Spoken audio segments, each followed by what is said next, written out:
season. Again, listen to that one on WXTQ 105.5 over in Athens or 99.5 WBYG, both Pure Rock Radio Network stations here in southeastern Ohio. Let's go ahead and get you a rundown of some of the final scores from around the area this evening. Over in Division III, Region 11, the Hamilton Township Rangers took down the Independence 76ers by a final score of 40-12. The Buckeye Valley Barons took down the Athens Bulldogs. If you were listening to that one over on WATH, we now welcome you to the program. We welcome you wherever you're listening across southeastern Ohio for that matter. The Barons took down the Bulldogs 42-13. Linda McKinley falls short of the Bloom Carroll Bulldogs at Bloom Carroll, 21-14 the final. The Bulldogs get it done there. Sheridan loses a heartbreaker at Granville, 30-28. That's everything from Division III, Region 11, pretty much all home teams. All home teams. The Rangers of Hamilton Township, Buckeye Valley Barons, Bloom Carroll Bulldogs, and the Granville Blue Aces. They're all going to be playing Week 11 football, albeit all of those schools on the road against their opponents in Week 12 as we look ahead into next week. We'll get you a look at some of those matchups and what those are going to look like here in just a little while. Hillsborough falls on the road to Miami Trace for the second time this season. The Panthers get it done over the Indians, 49-8. Chillicothe falls in its final game of the season in Cincinnati to Archbishop McNicholas, the Rockets, 34-7. Your final, the Rockets over the Cavaliers. Circleville Tigers extend their season for at least another week as they pick up a win over the Philo Electrics, 31-14. The Heath Bulldogs fall to the Fairfield Union Falcons in Lancaster, 22-3. Your final there, the Fairfield Union defense showing up yet again. Zane Trace. They showed up tonight in Lucasville. They took down the Valley Indians 48-0. 48-0.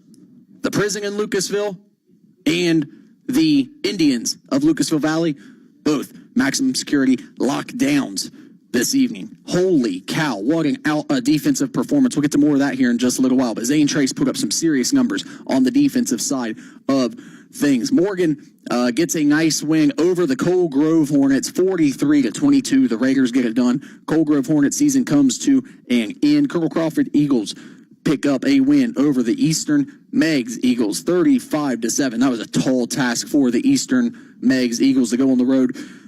Very good opponent. That is a very, very good opponent in the Colonel Crawford Eagles, and unfortunately their season comes to an end tonight against Colonel Crawford. Portsmouth West picks up a huge win on the road against Cincinnati Country Day, the Silver Knights.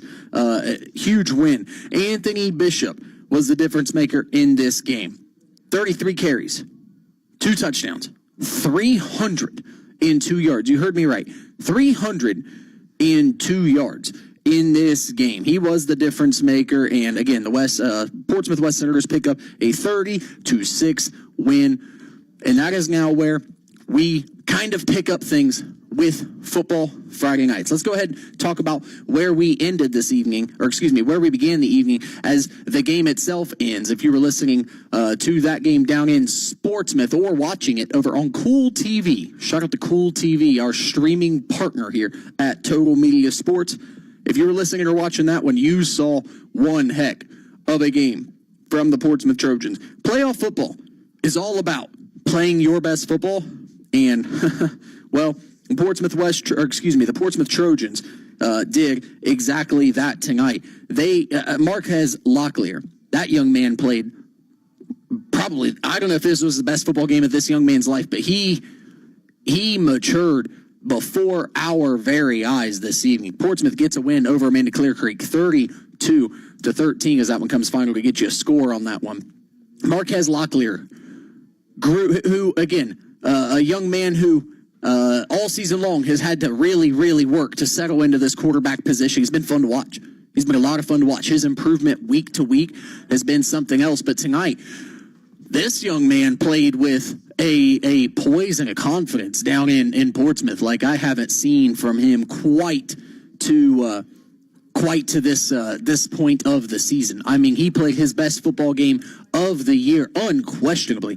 his best football game of the year. His legs were making the difference early on, but once he settled in, got real comfortable, taking that first hit and settling into the game and kind of catching up with the speed of the game. As a quarterback, those things matter.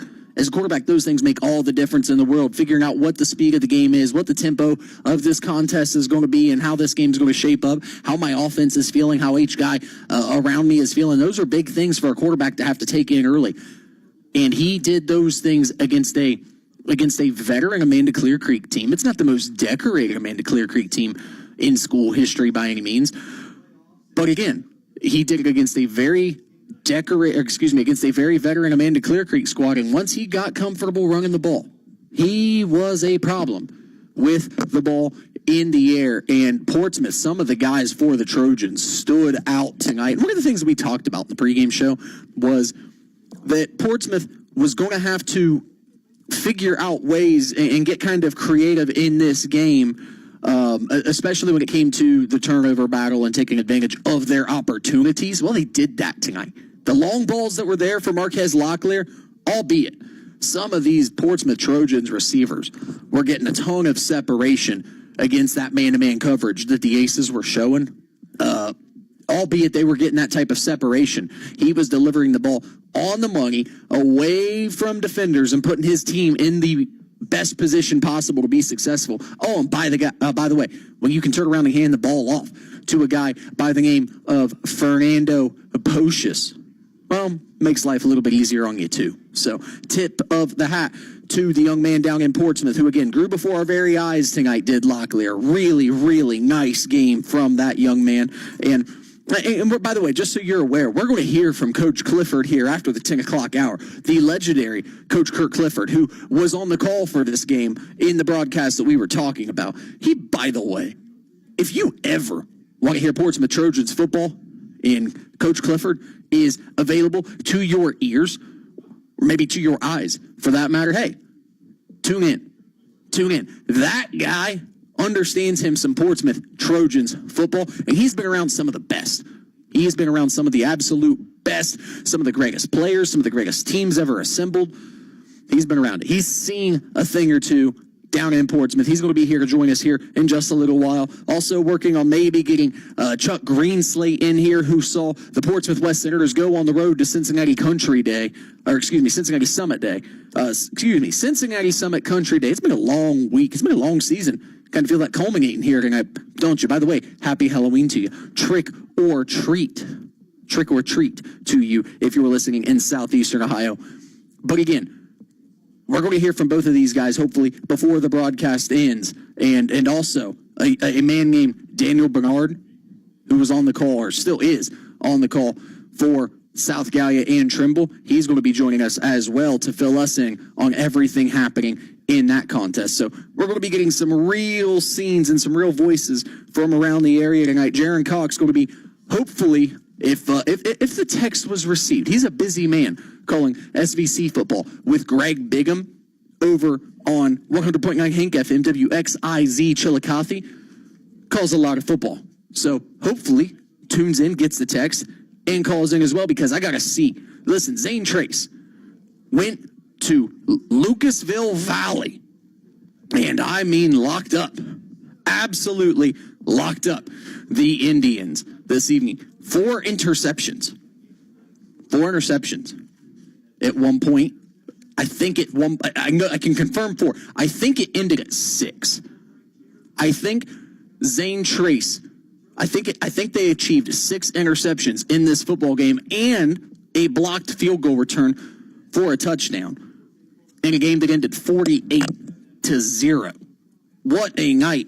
If you are a Zane Trace Pioneers fan, your season extends another week in one of the toughest regions in southeastern Ohio. 519. We're going to start looking ahead here at all of these things here in just a little while. But for the Zane Trace Pioneers, they are now looking ahead at Columbus Academy in Gahanna next week. So they'll be obviously on the road to Gahanna. But what a win tonight, and that rushing attack was dominant, complete control of the game. I mean, if you're Dylan Wares if you're Dylan Wayers, it doesn't really get much better than that. And actually, we're going to see here. We're going to go ahead. We almost did. We're going to go ahead and hear from Jaron Cox here. But again, a little tricky before the 10 o'clock hour when we get into our full program. So we may put that one off for just a moment. But, we're going to give this a whirl, boys and girls. Give us just a moment here. And we're going to try our best to get... We're trying our best to get him here on the line with us. And we're going to keep trying here. Again, long program, very long program. And we've got all the time in the world to try. But man, technology is not making it easy on us this evening. At some point, we'll hear from Jaron and the crew. But for right now, we're going to have to hang on for just a moment. And the game has finally gone final down in Mercerville. So let's go ahead and talk about this one. Trimble Tomcats go on the road to South Gallia. And they take down the South Gallia Rebels. How about that win for the Trimble Tomcats? Holy cow. Nice win. A very, very good win for the Trimble Tomcats. To go on the road, take down a South Gallia squad that has put up its fair share of points. And my big question coming into this game was how tested the Trimble Tomcats not were, but how they were showing up in those contests. Unfortunately, they just weren't quite putting up enough points in what we considered to be quality opponents, playoff opponents, or caliber in the hunt late type of opponents. Trimble just wasn't putting up the type of points that we thought necessary to go on the road and maybe do this tonight against the South Gallia team who has proven that they can put up some points, but they did. And a tip of the cap to our friends out in Gloucester who unquestionably, I'm sure, made the trip to Mercerville for this game. That is a very proud crew, and they are, at this point, it's no secret they are on the Phil Fairs. I will call it the Fairs-Well tour, so to speak. This is his last run. A man who you could, probably could have the stadium named after him one day. If nothing else, deserves a street sign in Gloucester for his impact on this program and just what he has meant to that community over in Trimble or over in Gloucester for so many years for this program and the impact he's had on small school football across the state. Phil Fairs is well deserved of the victory and the celebration that he and his team are having this evening. So again, hats off to you if you're Phil Fairs and company down in Mercerville picking up a hard-earned victory in Division 7, Region 27. Let's get you a few scores of games that we've got still in play at the moment. Rock Hill over Dayton Christian, 47-20 in the fourth quarter. Washington Courthouse, the Blue Lions leading the New Richmond Lions 56-28 on the road. And, of course, Connerton Valley leads Bishop Rosecrans, the Bishops, 56-46 in a game where, hope you like points. Let's go ahead and give you a quick rundown of those scores from around the region. Again, Philo falls in Circleville to the Tigers, 31-14. Granville picks up a huge win over Sheridan, 30-28 in a close one, an absolute close one. Cedarville, this one is a new final for you around the 740. Cedarville takes down the Portsmouth Notre Dame Titans, 41-37. 41-37. Notre Dame had the lead late. I was actually kind of hoping Notre Dame could hang on and keep the victory in this one, but unfortunately just didn't go the way of the Titans tonight. The Indians pick up a win. Seems kind of like a had the ball late situation and just went the way of the Indians. Portsmouth West Senators pick up a 30-6 victory over the Summit Day Silver Knights by a score of 32-6. The Buckeye Valley Barons 42. The Athens Bulldogs 13. Colonel Crawford, the Eagles take down the Eastern Reedsville Eagles 35-7. Zane Trace Pioneers over the Valley Indians 48-0. Fairfield Union at Heath gets a nice win, Heath at Fairfield Union, 22-3. Portsmouth picks up a nice win over the the Amanda-Clearcreek Aces, 32-13. McNicholas wins over the Chillicothe Cavaliers, 34-7. The Dawson Bryant Hornets, also known as the Colgrove Hornets, fall at home to the Morgan Raiders, 43-22. We just mentioned the final in Mercerville. The Trimble Tomcats take down the South Gallia Rebels 28-22. The Miami Trace Panthers knock off the Hillsborough Indians 49-8. Bloom Carroll strikes late and holds off the Lyndon McKinley Panthers 21-14. Hamilton Township takes down the Independent 76ers 40-12. And Caldwell takes down Grove City Christian 42-7. And that kind of gets you up to speed on what has been going on around the region here. And again, some big finals in week 11 here. So much happening. And again, we've got teams that, have buys have buys, and we haven't even got the opportunity to see them in postseason play, and we'll get to next week. And now let's go ahead and hear, for just a quick moment here, our voice of the SVC, at least one of our voices of the SVC, Jaron Cox, who's now with us on the line. Jaron, sorry for the struggles. Took a quick reset of the cellular device, but we figured it out, my friend. Yeah, it was. I was trying to figure out what was going on. It was kind of cutting in and out, but I'm glad to call in and talk about this game tonight. And man, it was. Wow, I went in and I really, truly thought Zane Trace had a good chance at winning, but I never would have guessed the score would have been 48-0. Complete dominance. All sides of the football, offense, defense, and special teams. I think I can't remember if it was you or Greg on that broadcast. I heard one of you mention it looked like the most, I think it was you, Jared, said the most prepared you've ever seen a Zane Trace team. I have to agree with you. Those lights out. It was just big plays all night for Zane Trace, especially on the defensive side of the ball. And it just seemed like every play that Lucasville Valley was running, Zane Trace knew exactly what was coming. Yeah. To start off the scoring, Zane Trace gets the football with about 5 minutes left in the first quarter. They go 3 and out and punt it back to Lucasville. And Zane Trace gets on the board first. And Lucasville tries to throw a quick bubble pass, and Grady Stewart jumps it, and he takes it to the house. That was a heck of a play. 7-0 lead. Oh, it was phenomenal. The funny thing is, earlier in that drive, they tried to throw that same pass to the other side. Jaden Higgins almost picked it off. He was a second late. So they did that.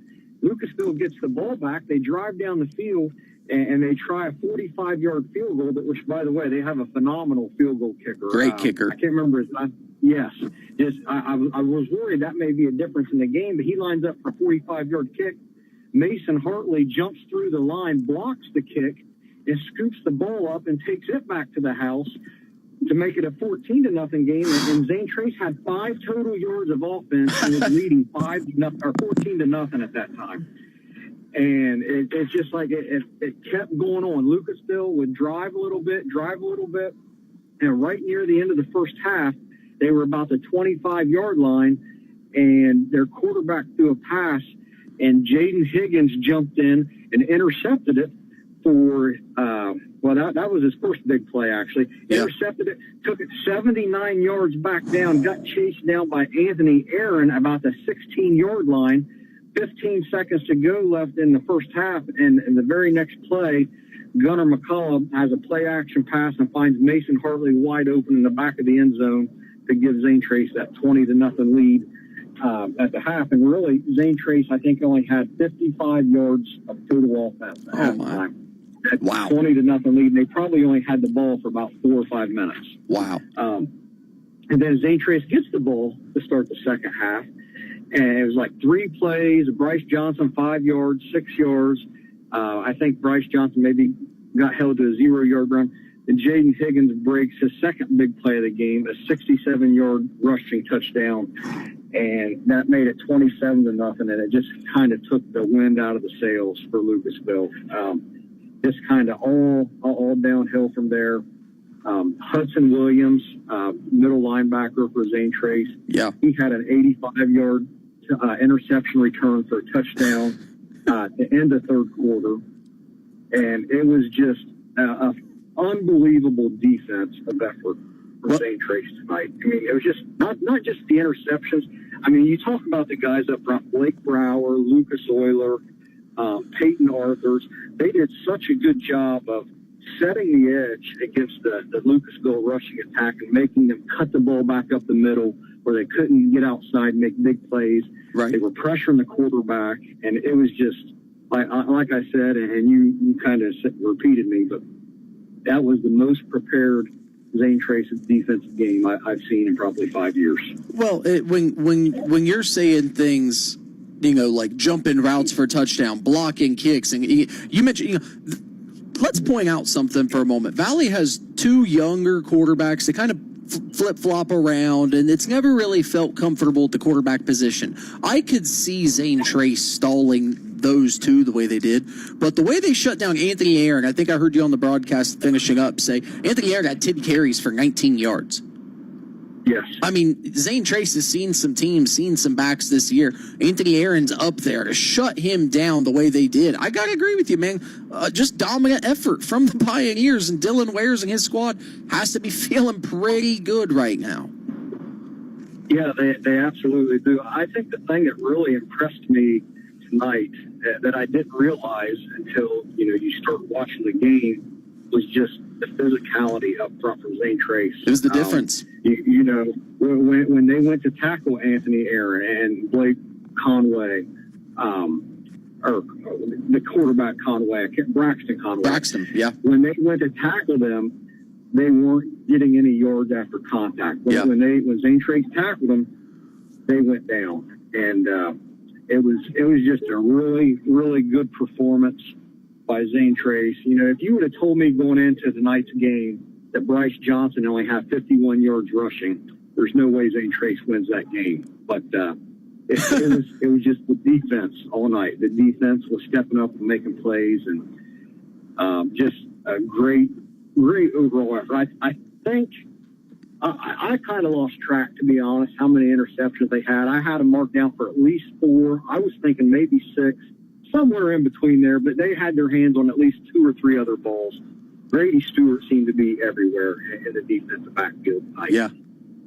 And again, you pointed out just the overall preparation, the overall execution, you know what I mean? To prepare to go out and do it's one thing, but to show up on Friday night in week 11 on the road, and do it, that's a different thing. Again, the Pioneers have seen some teams, but I think Valley will look back at this game and go, wait a second, that's one of the more physical teams we've stepped on the field against. Take Berg off the slate, and might be the most physical team we've seen.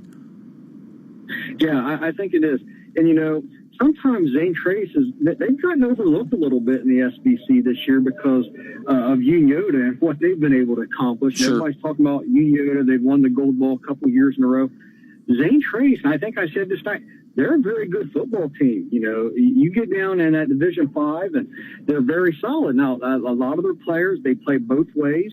And so, I've talked all year long about maybe their depth might be an issue, but, they haven't had any injuries. And when they don't have injuries, they're very good. You got Gunnar McCauley, a great athlete. Bryce Johnson, he's a tailback, middle linebacker. Jaden Higgins, tailback, plays defensive back. Blake Brower, lineman of the year. Yeah. They have a bunch of really, really good players. And I think one kid that gets overlooked a lot is Hudson Williams, the kid that had the 85-yard touchdown reception or interception return tonight. Yeah. He was their leading tackler last year, and they have some really, really good players. Yeah. And we know their defense is good. They only give up 9 points a game, and I think the last 3 weeks heading into tonight, they've outscored their opponents like 156-8. Obviously, that's going to sound a lot better after you start adding these numbers in. But, sure. You know, if their defense keeps playing like they are, they're going to be a tough out. They're very good at tackling, and that seems simple, but it's a lost art in today's world. You know, as a coach, you used to teach to the guy and through the guy.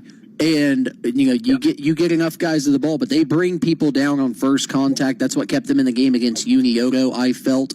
You know, and that's what and I feel like that's really improved since Uniogo as well, for what it's worth. And they're just playing lights out.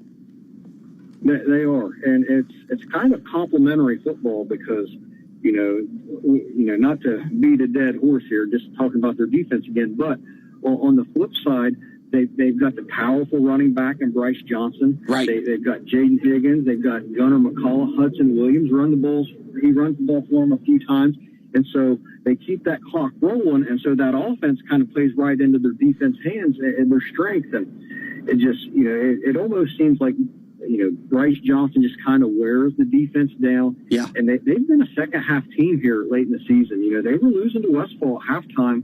They were losing to Huntington at halftime, 14-13.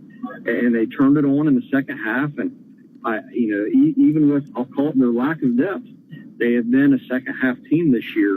And, you know, they've got kids that have played varsity football for 2 and 3 years. And I'm really, really impressed with what I saw tonight, and I think they're going to be a tough out for anybody in Region 19. The fact that they're doing it with as limited depth as you mentioned is a tip of the cap to Coach Wares and his team and what they've been able to do with they say start where you are, use what you can, do what you got, or do what you can and use what you got. He uses what he's got quite well. What can you tell us about the Columbus Academy Vikings? You're heading to Gahanna. Do you know anything about this squad yet? I don't. I haven't looked that far ahead. I know, obviously, you know, a pretty good football team if you get a bye. Sure, sure. But in that region, especially. Yes, absolutely. And you know, I think the one thing about Zane Trace is they're not going to be afraid to go there and play. You know, they're going to pin their ears back, and they're a physical football team. They've got some nice athletes on the outside, and you know, you go up there and. I think that's the other thing about tonight's matchup, too, that kind of was a little shocking. I think Zane Trace and Lucasville scrimmaged earlier in the year, and it was a tie in the preseason. Wow. So that kind of threw me off, too. I was expecting, you know, maybe a one-touchdown game, but when you go up to Columbus and you play a team like this that you don't know, you know, anything can happen, right? Sure. Anything. You can watch film all day long, but until you get out there and see how the lines are pushing against each other, who's winning the war in the trenches, and you know, anything can happen. So I don't think it's a game where Zane Trace is going to back down. They're going to go up there and give it their best shot and, you know, see what happens. It's not played on clipboards or whiteboards or chalkboards or film rooms, baby. They play it on the gridiron, and that's what it's all about. Jaron, we appreciate you calling in, taking the time on your Friday night. We'll let you go. Enjoy your weekend, my friend. Wherever you're at next week, though, good luck to you, and maybe we'll hear from you again next Friday in Week 12, my friend. All right, thanks for having me. Yes, sir. Enjoy your night.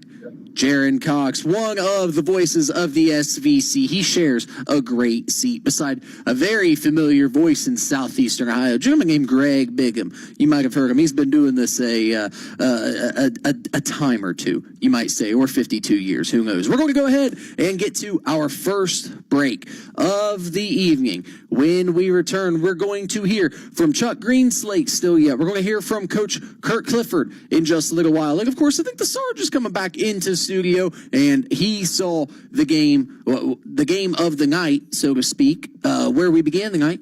And I can't wait to hear the game from his perspective. Again, Trojans take down the Amanda-Clearcreek Aces in a pretty convincing fashion, I may add. So again, a big shout out to the Portsmouth Trojans. We're going to get to our first break. You are listening to Football Friday Nights, brought to you by Slark's Automotive Services. Trying to find a durable new look for your retail office, house, garage, or new barn dominium? Higgins Steel Roofing and Siding has added 2 new profiles within the past year that would make great options. A heavier 26-gauge metal board and batten with several colors to choose from adds a fresh new look to any project regardless of size. Or come in and check out our new options for standing seam. If it's steel roofing and siding, it comes from Higgins. Located in Hillsborough and Jackson, Higgins Steel Roofing and Siding. Family owned and operated since 1958. Looking for a home away from home for your furry friend? Welcome to Red Woof Inn, where tails wag and dreams come true.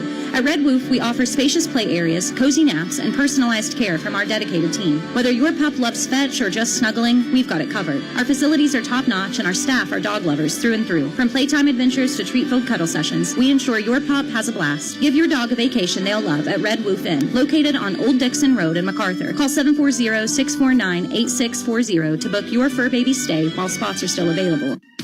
Calling all hunters and outdoor enthusiasts, it's time to gear up for your next adventure with our buy one, get two free sale on select items at the Rocky Outdoor Gear Store. That's right, 3 pairs of boots for the price of 1. Whether you're planning for the hunting season, need new hiking boots for the trails, or even a new pair of work boots, we've got you covered. Don't miss out. Stop and see us today at the Rocky Outdoor Gear Store. Open Monday through Saturday, 9 a.m. to 7 p.m., and Sunday, 10 a.m. to 6 p.m. Come get fully stocked up for any season at the Rocky Outdoor Gear Store. The Slark family has welcomed drivers through their body shop doors for many years. And now, with the addition of Slark's Tire and Service Center, formerly Jackson Tire, they continue to provide the same great experience, care, and quality you can count on. Our certified technicians bring experience and knowledge and provide fast, expert service with top quality brand tires and parts to keep your car running smoothly and road ready. Reliable, honest, and hassle-free. Visit Slark's Tire and Service at 66 East Broadway Street in Jackson, your local tire and auto repair experts. Mom, my teacher said some kids don't get new shoes when school starts. That's why Southern Ohio Soles is so important, honey. They make sure that underprivileged kids start the year with shoes that fit and feel good. So, if people give money, more kids can have shoes for school? Exactly. Every dollar helps a child walk into class with pride, ready to learn and ready to thrive. Can I help too? Everyone can. Visit www.southernohiosoles.com now and help a kid start school confident and strong. Are you tired of dealing with malfunctioning garage doors? Look no further than True Track Garage Doors in Londonderry. Our team of experienced technicians specialize in garage door repairs, installation, and maintenance services. Whether you need a simple repair or a brand new garage door installation, we've got you covered. At True Track Garage Doors, we prioritize customer satisfaction and ensure that your garage door is functioning properly and safely. Contact us today at 740-596-1000 to schedule an appointment or request a free estimate. Call True Track to get you back on track. Willis Advantage Property Solutions delivers dependable, full-service property maintenance you can trust. We specialize in asphalt repair, infrared patching, surface cleaning, parking lot striping, and powerful hydrojet drain cleaning, serving industrial, commercial, and residential customers across the region. From small fixes to large-scale projects, we get the job done right, on time and on budget. Call now for your free consultation at 740-577-4574. Willis Advantage Property Solutions. We protect and maintain what matters. 970 AM and 97.3 FM. The Game. WATH Athens, a Total Media Group station. The following is a special sports presentation from the Total Media Sports Network.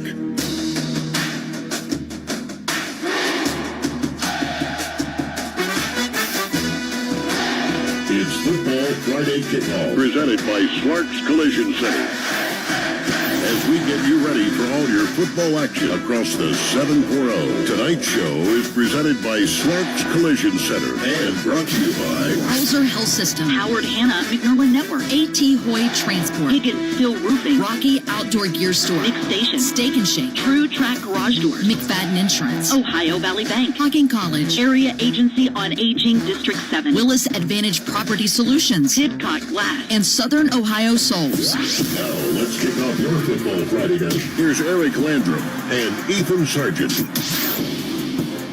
Welcome to Football Friday Night, presented by Slark's Automotive Services. I'm Eric Landrum, live in the War Room at the Stockmeister Plaza in downtown Jackson, Ohio, where we are wishing you a happy Halloween, and it's all treats, no tricks here this evening on a beautiful, happy Halloween in the 740. A beautiful, albeit chilly night.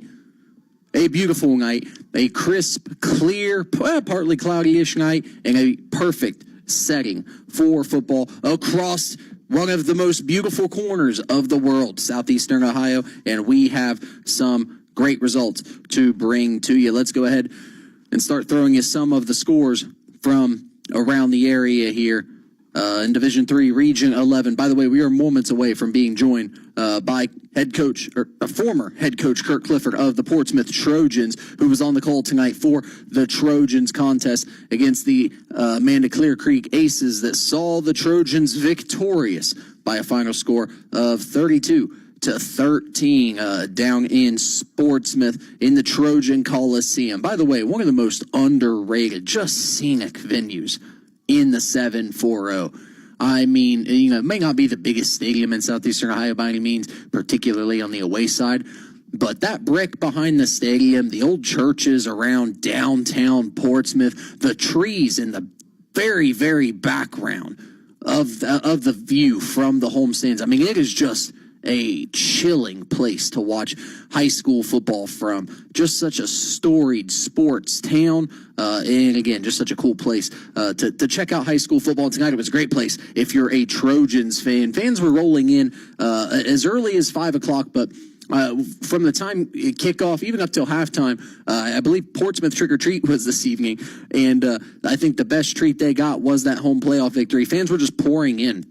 Even at halftime, as halftime was unwinding, fans just continuing to pour into that stadium. We got the Sarge on his way in now from Portsmouth. He'll be joining us here in the next 35 to 40 minutes on the program here. Again, just moments away from hearing from Coach Kurt Clifford and Chuck Greenslate, who was on the road this evening at Summit Country Day as the Portsmouth West Senators picked up a big win as well. So a good night for Portsmouth teams, albeit the Titans fell short of a home victory as well to the Cedarville Indians. It was a pretty good night to be a Portsmouth area fan. Let's go ahead and get you some more of those final scores from around the region. Well, again, we have that. I believe it's final at this point.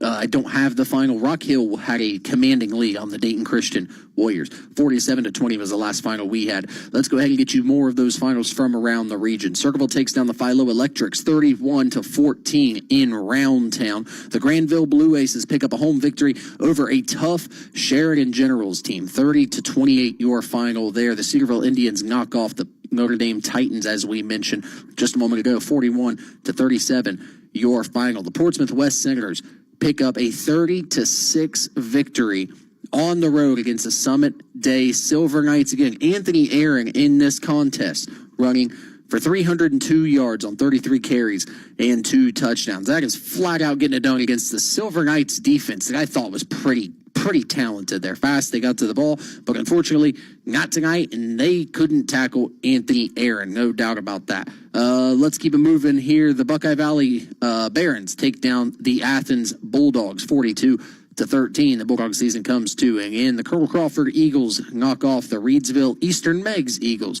35-7 your final. Zane Trace takes down the Valley Indians 48-0. By the way, shout out to the general. He liked that one earlier about the Indians being on lockdown. Well, they were on lockdown. Maximum security lockdown in Lucasville tonight. Big shout out to the Zane Trace Pioneers. Huge win for that program. Commanding win for that program. Fairfield Union Falcons take down the Heath Bulldogs 22-3.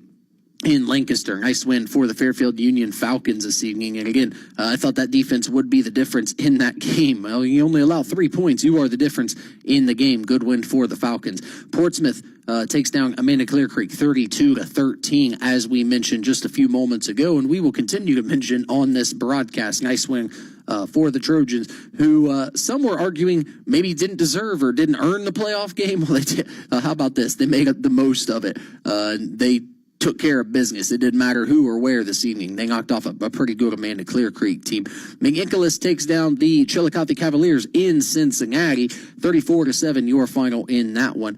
Coal Grove Hornets fall at home to the Morgan Raiders, 43-22 your final. South Gallia season comes to an end against the Trimble Tomcats as the Tomcats roll into Mercerville and pick up a 28-22 victory over the Rebels.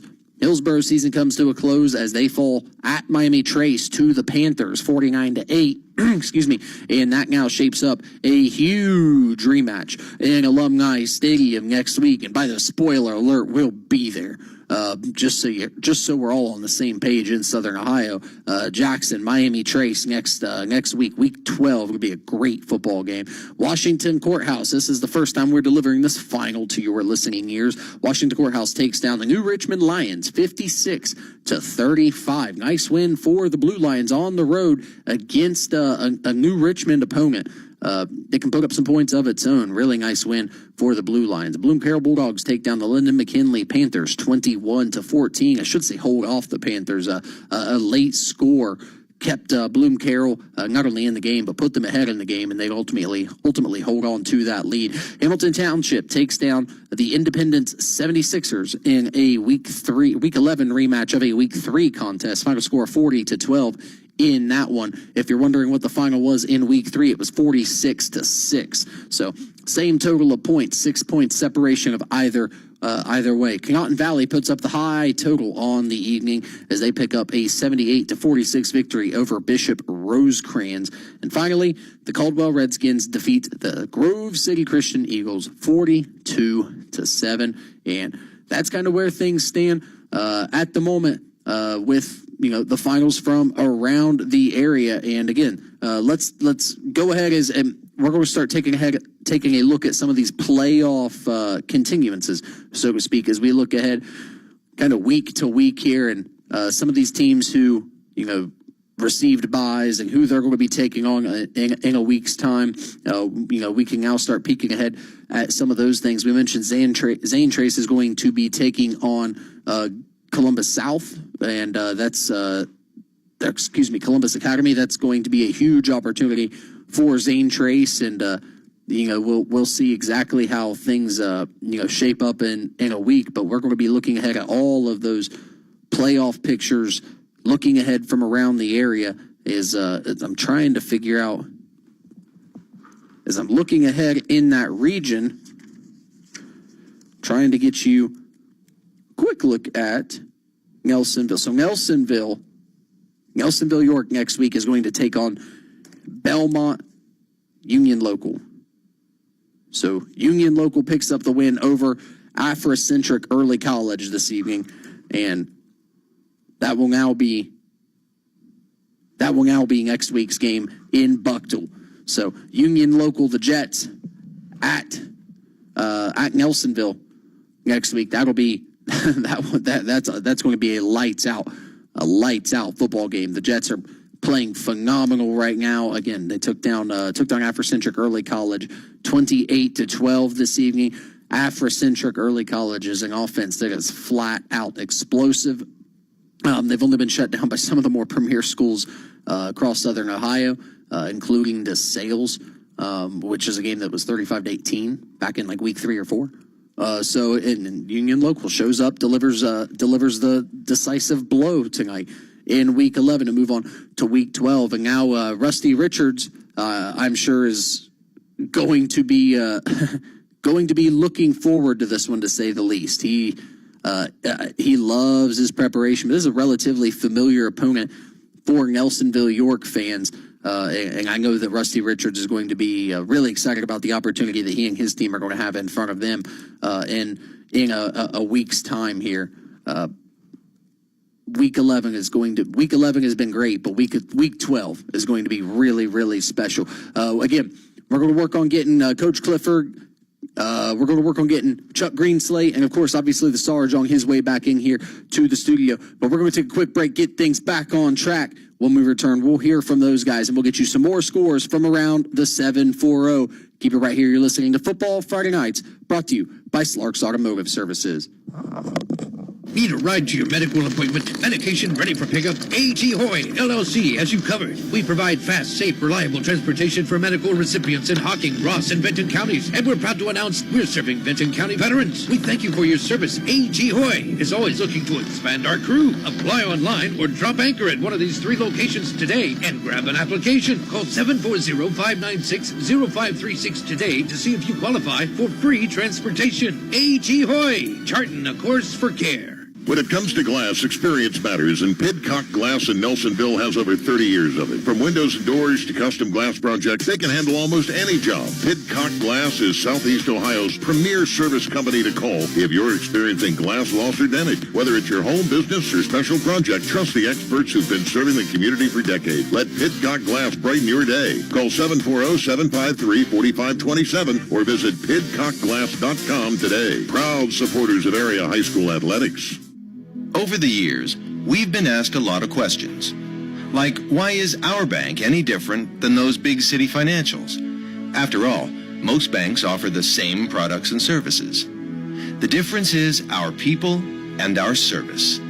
We give you the one-on-one, first-name, friendly service that you deserve. Ohio Valley Bank, a better way to bank. Member FDIC. Visit us online at ovbc.com.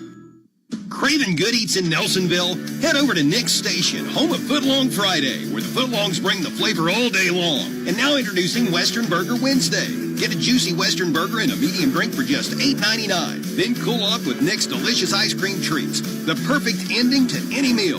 They've extended their hours, so stop by Monday through Thursday until 10, Friday and Saturday until 11, and Sunday until 9. Nick's Station, fast and friendly with hometown flavor. Nick's is a proud supporter of area high school sports.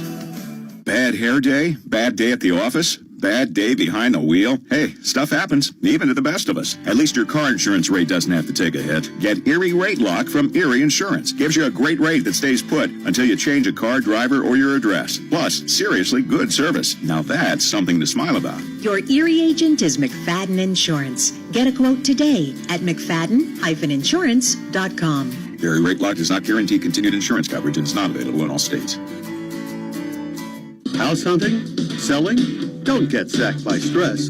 Howard Hanna Real Estate and the McNerlin Network team are your real estate MVPs in Jackson. They've got full playbook, mortgage, title, home warranty, insurance, and global marketing that scores big with buyers. No fumbles, no flags, just smooth moves to the end zone of home ownership. Call 740-702-6000. Let Howard Hanna Real Estate and the McNerlin Network team quarterback your next big win.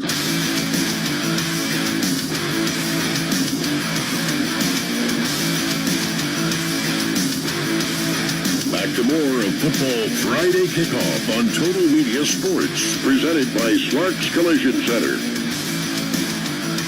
Welcome back. You're listening to Football Friday Nights, brought to you by Slark's Automotive Services. I'm Eric Landrum, and just moments away from being joined by the Sarge, Ethan Sargent here in studio, and just also moments away from being joined by Tad Steinbrink and Daniel Barnard of the WXTQ Game of the Week, Athens County Game of the Week broadcast, just like I said, very shortly from that here, as they are on their way back from one of the premier games around the 7-4-0 this evening, the Division 7 game in Mercerville between the Trimble Bulldogs and the South Gallia Rebels. Again, that was one of the better games around the area tonight. Ended in favor of the Tomcats, 28-22. And without any further ado, we are going to be joined by the voices of the Athens County Game of the Week, Tad Steinbrink, Daniel Barnard. And by the sounds of it, gentlemen, you are on your way home and from seeing one of the better games around the area. What do we see tonight between the Rebels and the Tomcats? Hey man, how we doing, guys? It's great. It's a good night. It's a good night to be a Tomcat fan. Trimble coming home with the win. Phil Ferris gets to coach another week. How about that? It's the Ferris-Well Tour.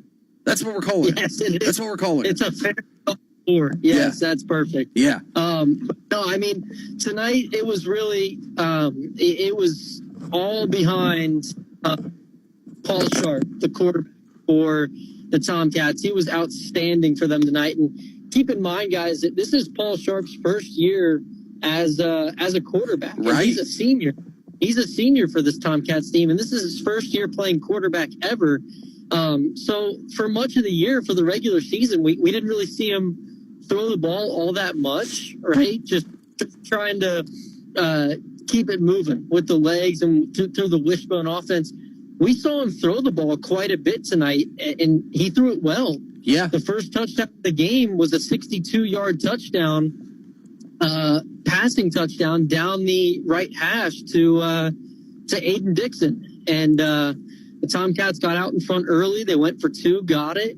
They were losing at halftime, 16-14. We didn't see any extra points in this game. It was all 2-point conversions. Right. So it was 16-14. South Gallia at halftime.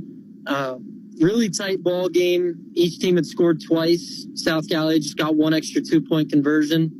And in the second half, it was really Paul Sharp's legs that just kept this Tomcats offense moving.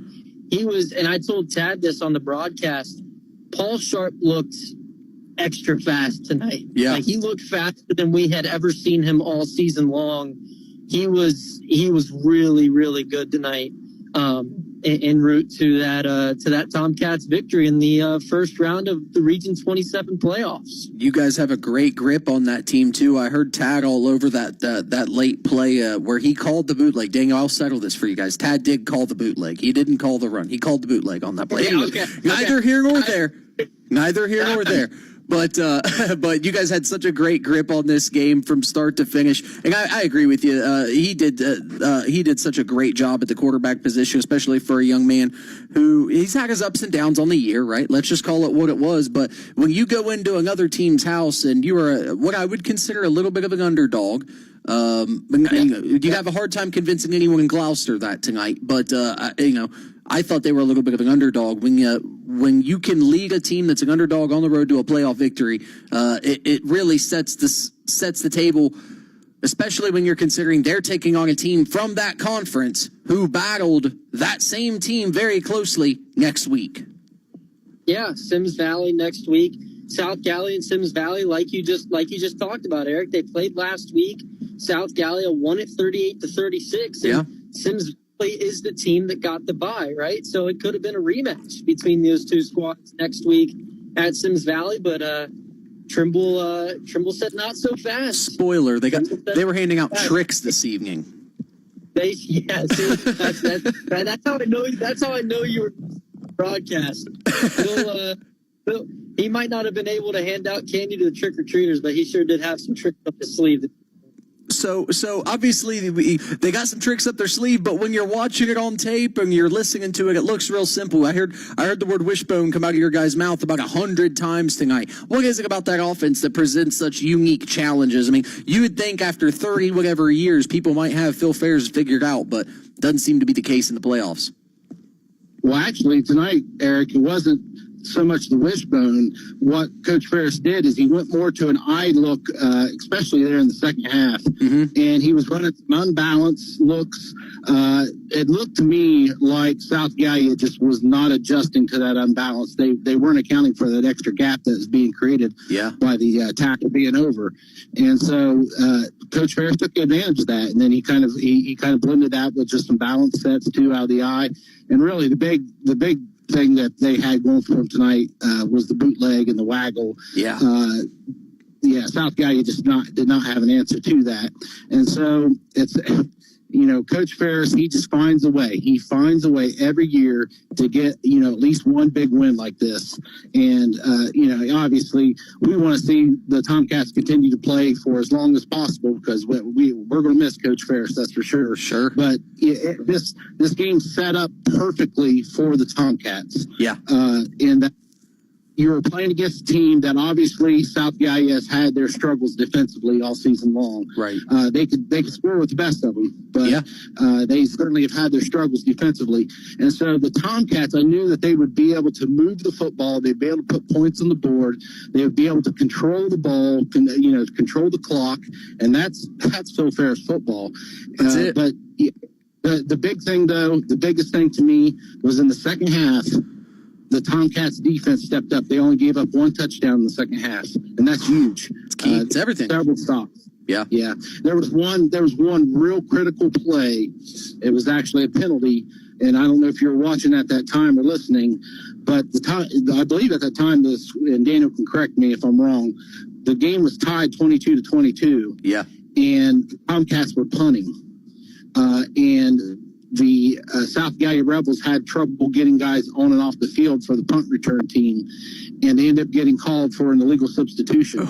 They gave the Tomcats they gave them enough yards on the penalty for the first down, and then they went on to score on that drive, the last score of the game. Wow. To go up 22, and that was just a huge moment in the game. If that penalty, if they don't get that penalty, who knows how that game ends? Wow. That's a gut wrencher for fans down in the Crown City, they call it, Tad.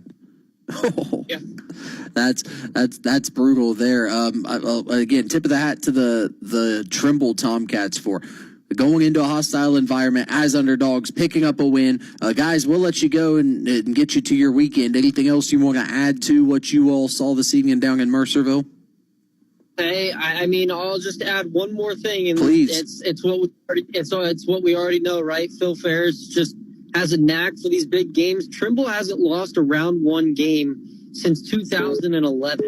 Wow! So and when they make the playoffs, you can count on them winning a game or two every single time, and that's a night. It's no different.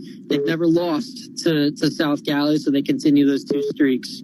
You said it best, guys. It's like they're made for this. They're made for these types of moments. Phil Ferris is made for the playoffs. He's made for 1 week at a time with his team, and I don't know that there's anyone gets his guys up quite like he does. It's pretty awesome. He's a big moment coach for sure. Hey, well, we got a former big moment coach in Kurt Clifford on the back end. So we'll let you guys go. Thanks for calling in. We appreciate it. Where do you guys? Well, all right. Dropped phone call. They say it happens to the best of them here. And again, that was Coach Kurt Clifford beeping in on the line. So we'll hear from him here in just a few moments, maybe on the back end of a solid break here. But again, I think Daniel and Tad, as I mentioned, I think they were all over this game here. And again, big shout out to those guys. They do such a phenomenal job of calling that WXTQ game of the week. I was going to wrap up with my question was going to be, where are you guys planning to be next week between the Trimble Tomcats and the Nelsonville York Bulldogs? Obviously, we're going to try to get coverage of both of those games to you on the Athens County radio stations, WATH and WXTQ, if possible. If possible, I anticipate those things will be possible. So we're going to try to bring those coverages here to you, and we'll get those words out to you probably by the end of the night, how we'll carry that coverage next week. It's going to be a busy week over in Athens County yet again. Again, Phil Ferris and the Trimble Tomcats are going to find themselves on the road at the Sims Valley, and just hats off to you. Survive, advance, and try to do it again the next week against a team from the SOC1 in Sims Valley that battled that team that you took to the wire this evening. So big tip of the cap to them, and that was a huge victory for the Trimble Tomcats tonight as they now advance into Week 12. And as I said in the pregame, and as I even said one other time, I think even on this broadcast a little earlier, I was a little bit reluctant with our Trimble Tomcats in this game, because when I looked at playoff opponents, I just feel like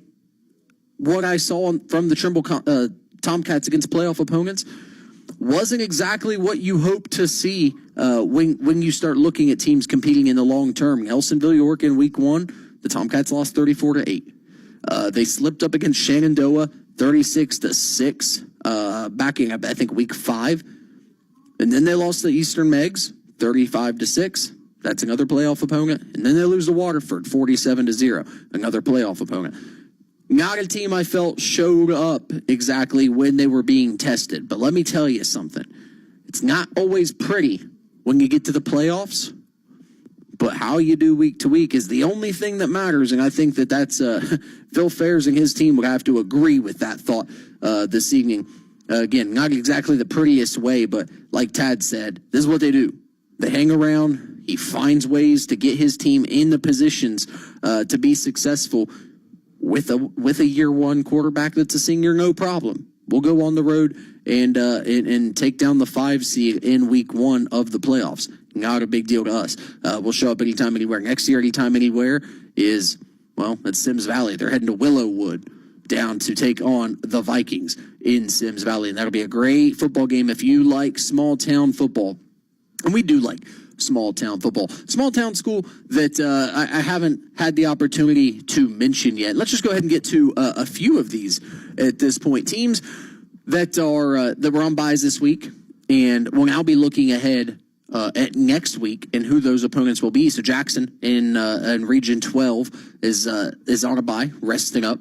They'll take on Miami Trace next week at Alumni Stadium. Unioto on their bye after enjoying a 10-0 season, unbeaten, and an SVC championship, will take on Columbus East next week at home in Unioto in Chillicothe. So that should be a great football game as well. Nelsonville York will host the Union Local Jets after enjoying a 10-0 season and a TVC Ohio crown. The Beaver Eastern Eagles will take on Fort Recovery, who took down Cincinnati College Prep this evening. And the Beaver Eastern Eagles will have, that's a tall task in Fort Recovery. Out of the MAC, it's a team that was the 12 tonight, went on the road and took down the 5 seed in Cincinnati College Prep. That's a big task for Beaver Eastern. Are they capable? Absolutely, they're capable. That's a 10-0 squad led by Scott Tomlinson that's won near 30 games in a row. Yeah, it's a very capable team, but that's a tall task next week. Should be a lot of fun. Sims Valley was enjoying a first-round bye this evening. As we mentioned, they'll take on Trimble next week at home. Wheelersburg will take on Morgan, the Raiders, who just took down the Coal Grove Hornets this evening. That pretty convincingly, I may add. That should be a really good test for Wheelersburg. By the way, big shout out to our good buddy Nathan Fannin, who also the coach over at Wheelersburg, I believe in the secondary, if I'm not mistaken, in the defensive backfield. Heck of a defensive back himself back in the day. He ran into him tonight over in Portsmouth. And just a great guy, good dude.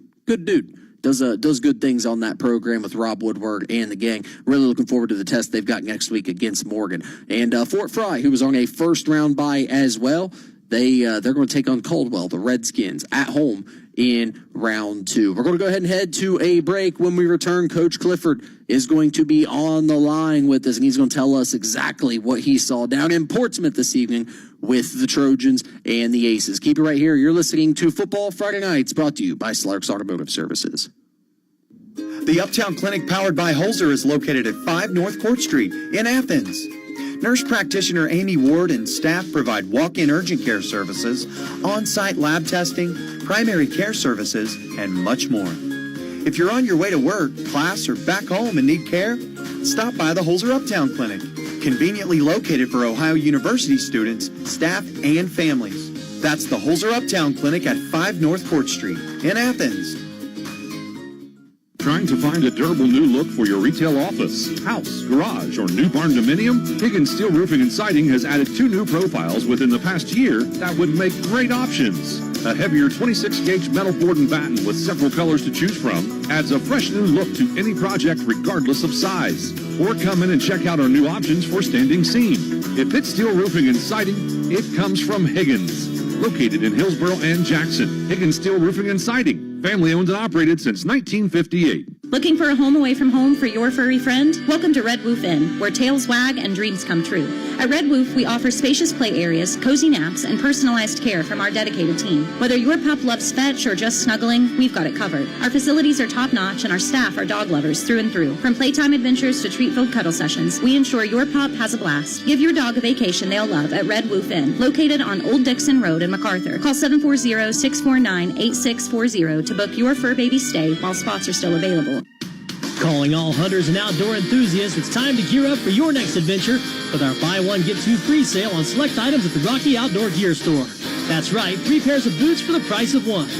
Whether you're planning for the hunting season, need new hiking boots for the trails, or even a new pair of work boots, we've got you covered. Don't miss out. Stop and see us today at the Rocky Outdoor Gear Store. Open Monday through Saturday, 9 a.m. to 7 p.m., and Sunday, 10 a.m. to 6 p.m. Come get fully stocked up for any season at the Rocky Outdoor Gear Store. The Slark family has welcomed drivers through their body shop doors for many years. And now, with the addition of Slark's Tire and Service Center, formerly Jackson Tire, they continue to provide the same great experience, care, and quality you can count on. Our certified technicians bring experience and knowledge and provide fast, expert service with top quality brand tires and parts to keep your car running smoothly and road ready. Reliable, honest, and hassle-free. Visit Slark's Tire and Service at 66 East Broadway Street in Jackson, your local tire and auto repair experts. Mom, my teacher said some kids don't get new shoes when school starts. That's why Southern Ohio Soles is so important, honey. They make sure that underprivileged kids start the year with shoes that fit and feel good. So, if people give money, more kids can have shoes for school? Exactly. Every dollar helps a child walk into class with pride, ready to learn and ready to thrive. Can I help too? Everyone can. Visit www.southernohiosoles.com now and help a kid start school confident and strong. Are you tired of dealing with malfunctioning garage doors? Look no further than True Track Garage Doors in Londonderry. Our team of experienced technicians specialize in garage door repairs, installation, and maintenance services. Whether you need a simple repair or a brand new garage door installation, we've got you covered. At True Track Garage Doors, we prioritize customer satisfaction and ensure that your garage door is functioning properly and safely. Contact us today at 740-596-1000 to schedule an appointment or request a free estimate. Call True Track to get you back on track. Willis Advantage Property Solutions delivers dependable, full-service property maintenance you can trust. We specialize in asphalt repair, infrared patching, surface cleaning, parking lot striping, and powerful hydrojet drain cleaning, serving industrial, commercial, and residential customers across the region. From small fixes to large-scale projects, we get the job done right, on time and on budget. Call now for your free consultation at 740-577-4574. Willis Advantage Property Solutions. We protect and maintain what matters.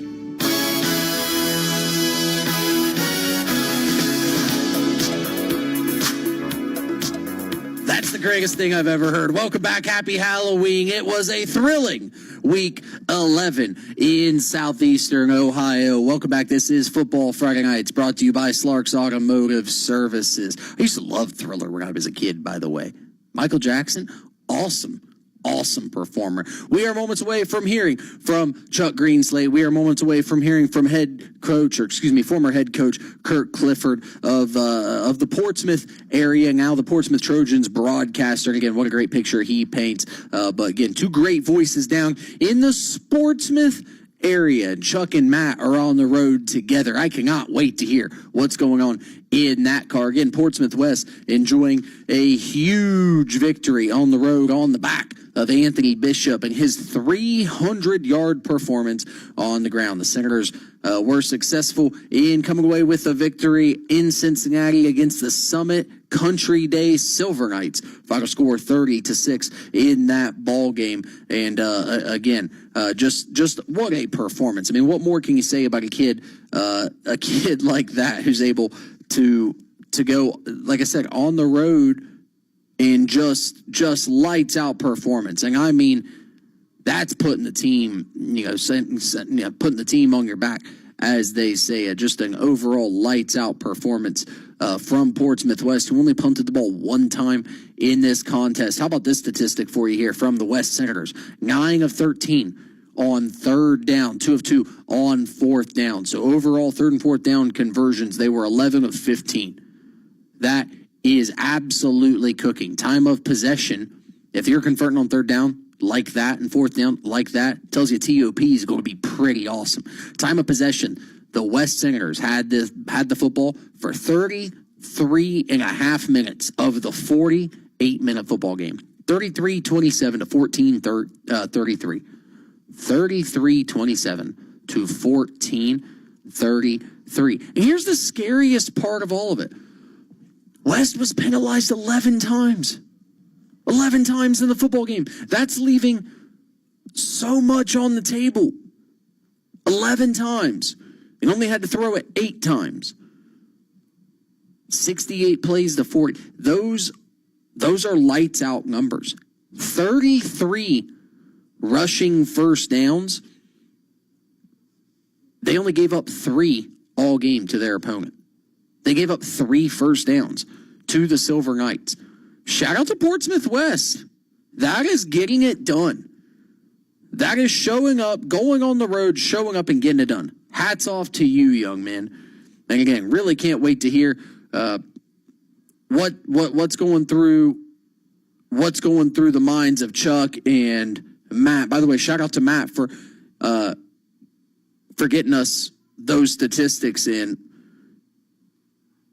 Just top-notch work from him and Chuck down in Portsmouth. Don't really know what more to say. Just lights out and total control of the game, start to finish. Total control of the game. I'm impressed. I'm impressed. Every time you think the West Senators are out, they find themselves back in the game, and they just continue to give themselves life. Every time. And rule them out, and sure enough, they'll go on the road and and they'll shock you. And like I said, you got to tip your hat to teams like that are capable of going on the road and doing things like that. Really, really impressed by what the West Senators were able to do this evening. Again, right up there with Zane Trace and what they were able to do this evening. 48-0 in Lucasville against the Valley Indians, who I thought at times looked relatively convincing. Again, you take Wheelersburg out of the equation down there. That's a good team, and just again lights out. Really impressed with what we're seeing overall. Again, some real teams going on the road and taking care of business this evening. And you got to tip your hat to the Trimbles of the world, to Morgan, Zane Trace, Union Local. Those are all really, really nice wins to go on the road and do the things that they did. We're now about to hear from the crew down in Portsmouth, and we got Matt Payton and the mayor of Portsmouth on the line. Are you with us, gentlemen? We are with you. Oh my goodness! Well, Matt, we just read off the absolute what's the word I'm looking for here? Dissertation of yours. It is just the statistics from each game. We just love that from you and Chuck, man, and we appreciate you for providing that. But we need the insight. We need to hear what your eyes saw this evening on the road in Cincinnati. Just you guys go ahead. It's your floor from this point on.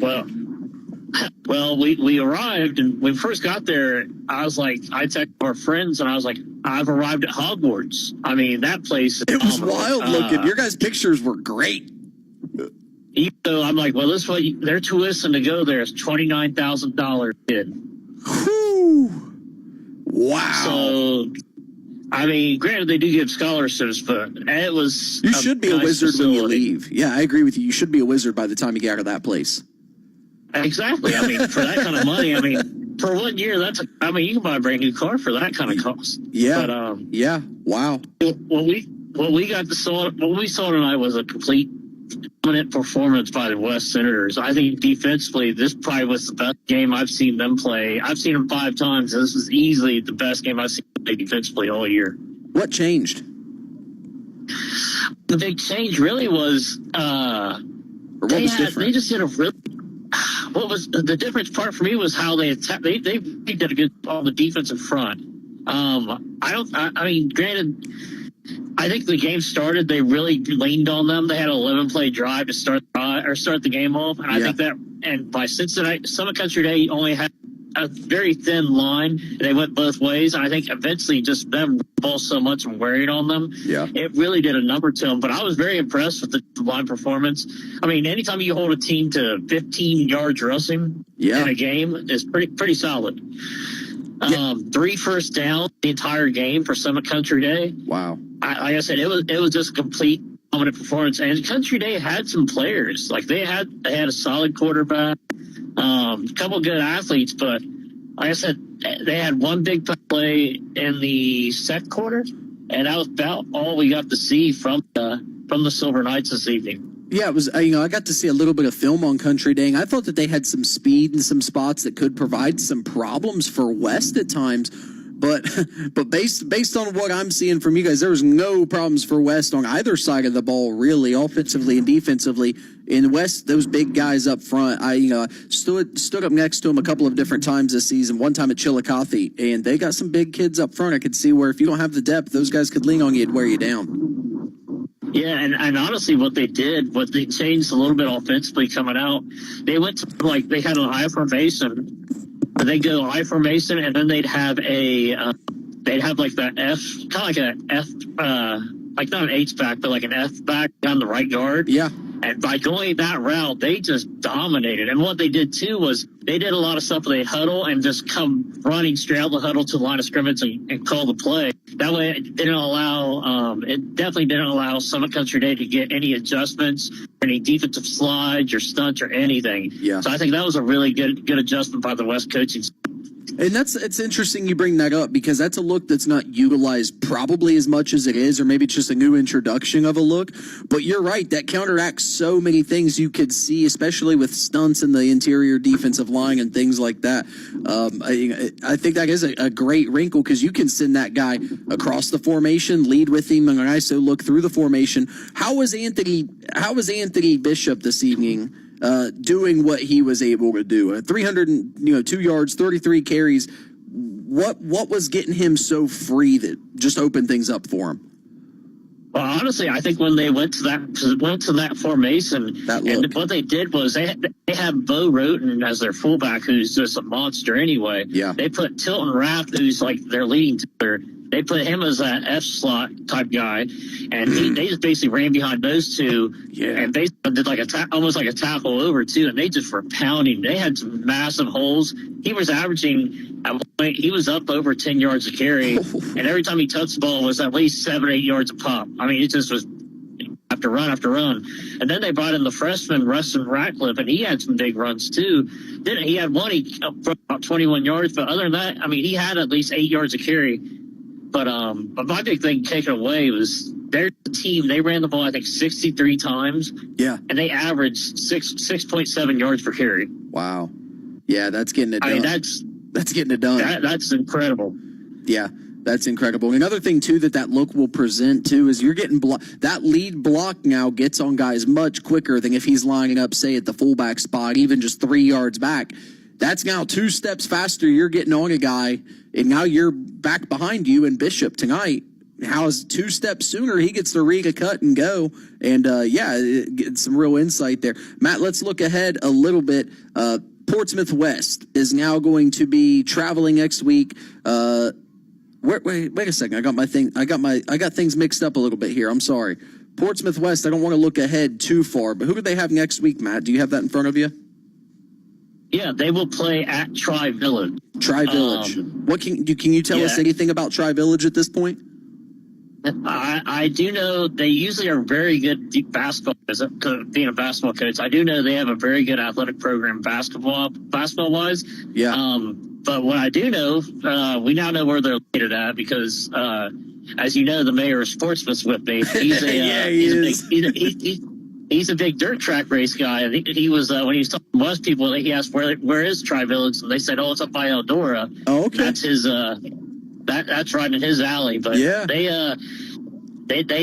do play. They are a really good traditional good football program. This all sport program, girls and boys. They have a lot of good athletes. And I mean, I think what are they 9-1 or 10-0? I think something along those lines. Let me see if it'll be a tough test. Yeah. Let me ask you this while I got you on the phone. You mentioned basketball guy and things like that. Have you heard Notre Dame fell this evening as well? Yes, I saw Notre Dame fell this evening, and it's an arm burner. Yeah. And I thought they had a chance to do something late. Did you happen to hear anything else from that one, or just score final? This is what it was. Well, I was getting texts from people at the game, and they were telling me, like at halftime it was 28-10, then they came back, made it 28-22, then it was 42-28. Okay. And then they came back, and they took the lead with 4 minutes left. They took the lead 37-31, and then Cedarville scored with 59 seconds left. They scored from a 1-yard dive, and then they hung on the very end.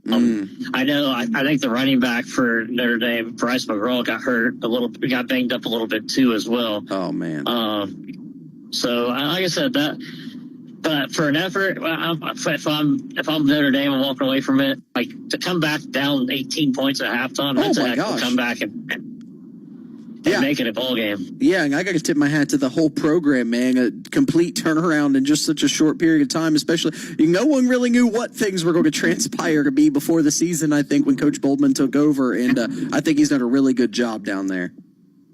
He really has, and what big thing with him is he's gotten the players to buy in, and it's just such a good, positive atmosphere right now with sports programs. I mean, right now, volleyball plays a regional final tomorrow. Wow. For Elite Eight. I mean, that's awesome. But like I said, it seems like everybody's starting to get on the same page, and that's when you can do that at a very small school like that, only good things can happen. Oh, that's everything at a small school like that, man. When you could walk through the doors on Monday and know, this is a good place to be regardless of what season it is. Yeah, it's an all right place to be in my book. Hey, we'll let you guys go. I know it's a long trip home. Anything else you want to throw into things before we let you go? No, I'm happy to see some of our local teams move forward. I think Portsmouth had a big win tonight. That was a good win for them. Huge win. Golly, that was so big. Big win. It's great seeing our local teams keep advancing in the playoffs. I'm excited to see what Wheelersburg offers next week. As they open up their playoff run. I think Portsmouth's going to have a great. I think Portsmouth, they show up, they can get Barnesville a good game. I think Wheelersburg can get is going to be favored to win theirs. Yeah. Like I said, West has enough. I think they can give Tri-Village a game. Like I said, I don't know if anybody has enough to stop Anthony Bishop, or at least he'll get 100 yards, I have a feeling, but how much more after that, we'll see. Well, you're exactly right. We will see in Week 12. And, Matt, hopefully we hear from you again, or if I hope so anyway. But busy Fridays, my friend. We appreciate you and Chuck joining us, and good luck to you. Be safe on the way getting back, and enjoy your weekend, my friend. Thanks, you too, man. All right. That is Matt Payton, one of the many wonderful voices in Sportsmouth, taking the time to call in and let us know what was going on with the West Senators. Again, huge win for the Portsmouth West Senators this evening. And just a lights-out victory on the road to go to Summit Country Day and do what you did defensively, do what you did on the back of Anthony Bishop and his 302 yards and 2 carries into the end zone. Yeah, it's an okay day to be a Portsmouth West Senator, and that's now we look ahead to Week 12. But you got to enjoy the night first. We're enjoying our night here. Happy Halloween to you. We got to get to our final break of the 10 o'clock hour. Coach Clifford on the back end of the 11 o'clock hour. When we return, keep it right here. You're listening to Football Friday Nights, brought to you by Slark's Automotive Services. Looking for a bank that puts you first? At Farmers Bank, they've been helping neighbors grow for over a century with personal checking and savings, business loans, convenient online and mobile banking, and customer service that treats you like family. Whether you're planting roots or planning your future, Farmers Bank will help every step of the way. Stop by one of their local branches today and experience why Farmers Bank is your hometown bank since 1904. Member FDIC. Farmers Bank, growing with you. Need new tires? Rick's Tire and Auto has you covered. Looking for top-notch auto service? Rick's Tire and Auto has expertise. And now they're bringing their A-game to Athens County. Owned by Rick Dieter, formerly of Huddle Tire in Athens. Rick's Tire and Auto Service is located at 1353 East Canal Street in Nelsonville. Right off the first Nelsonville exit on 33 West. Stop in for a quick tire change or oil change, or schedule an appointment by calling 220-218-4169. At Rick's Tire and Auto, we have your vehicle covered. Need a ride to your medical appointment? Medication ready for pickup? A.T. Hoy, LLC has you covered. We provide fast, safe, reliable transportation for medical recipients in Hocking, Ross, and Benton counties. And we're proud to announce we're serving Benton County veterans. We thank you for your service. A.T. Hoy is always looking to expand our crew. Apply online or drop anchor at one of these 3 locations today and grab an application. Call 740-596-0536 today to see if you qualify for free transportation. A.T. Hoy, charting a course for care. When it comes to glass, experience matters, and Pidcock Glass in Nelsonville has over 30 years of it. From windows and doors to custom glass projects, they can handle almost any job. Pidcock Glass is Southeast Ohio's premier service company to call if you're experiencing glass loss or damage. Whether it's your home, business, or special project, trust the experts who've been serving the community for decades. Let Pidcock Glass brighten your day. Call 740-753-4527 or visit pidcockglass.com today. Proud supporters of area high school athletics. Need to expand or remodel your building? Increase your inventory or have access to working capital? Let our experienced business loan team help you grow your business. We specialize in business loans. Ohio Valley Bank, a better way to bank. Member FDIC. Visit us online at ovbc.com.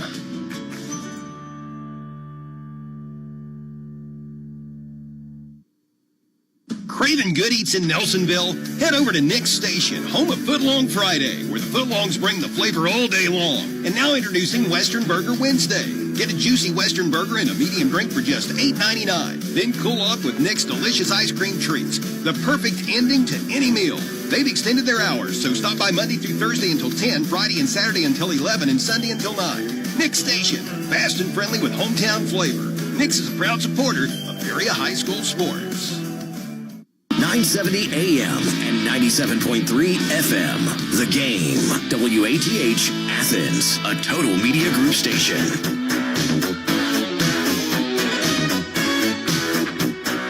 Okay, now we're just getting cute with this.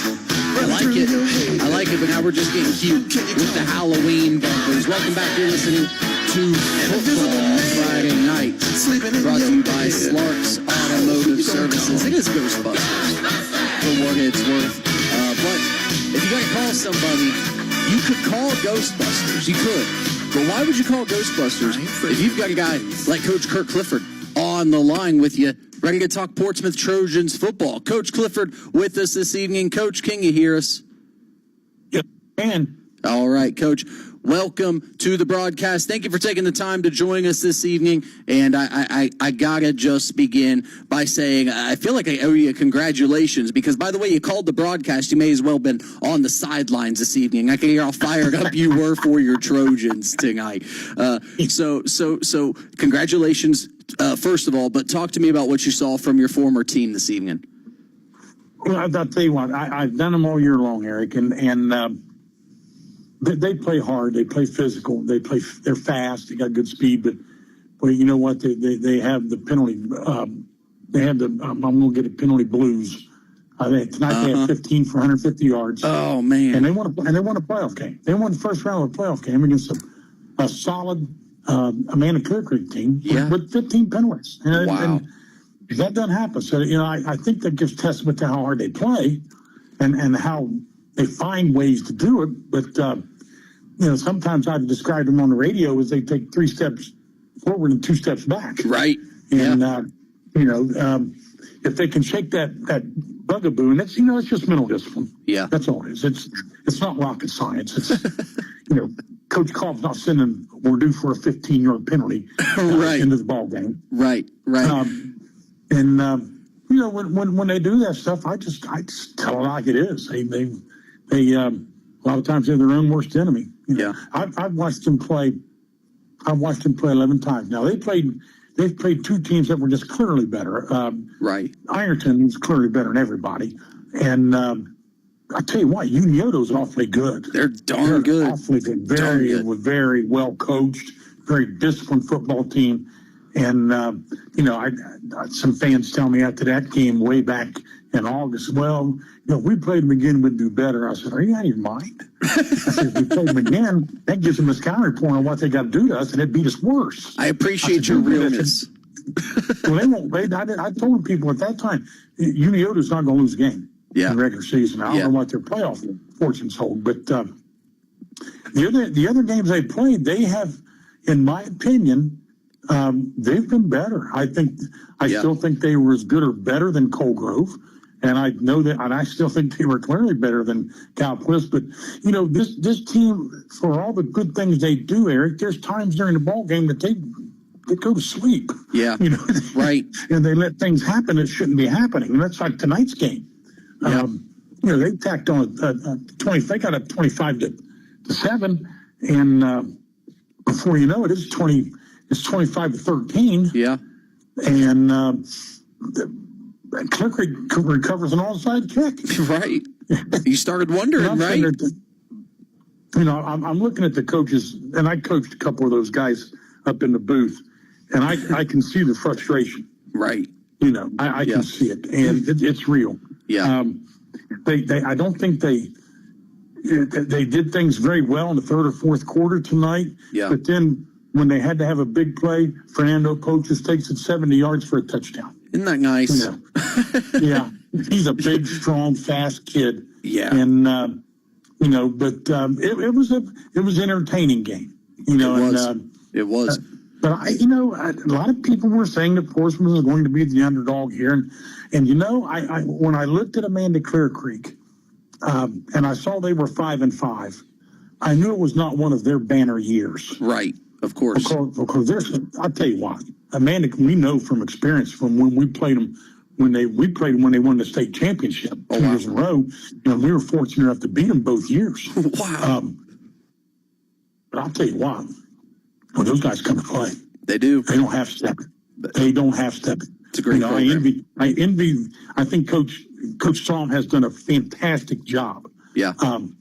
With that pro, he's gotten that program where they're competitive every game they play. Every game. So, yeah, Portsmouth.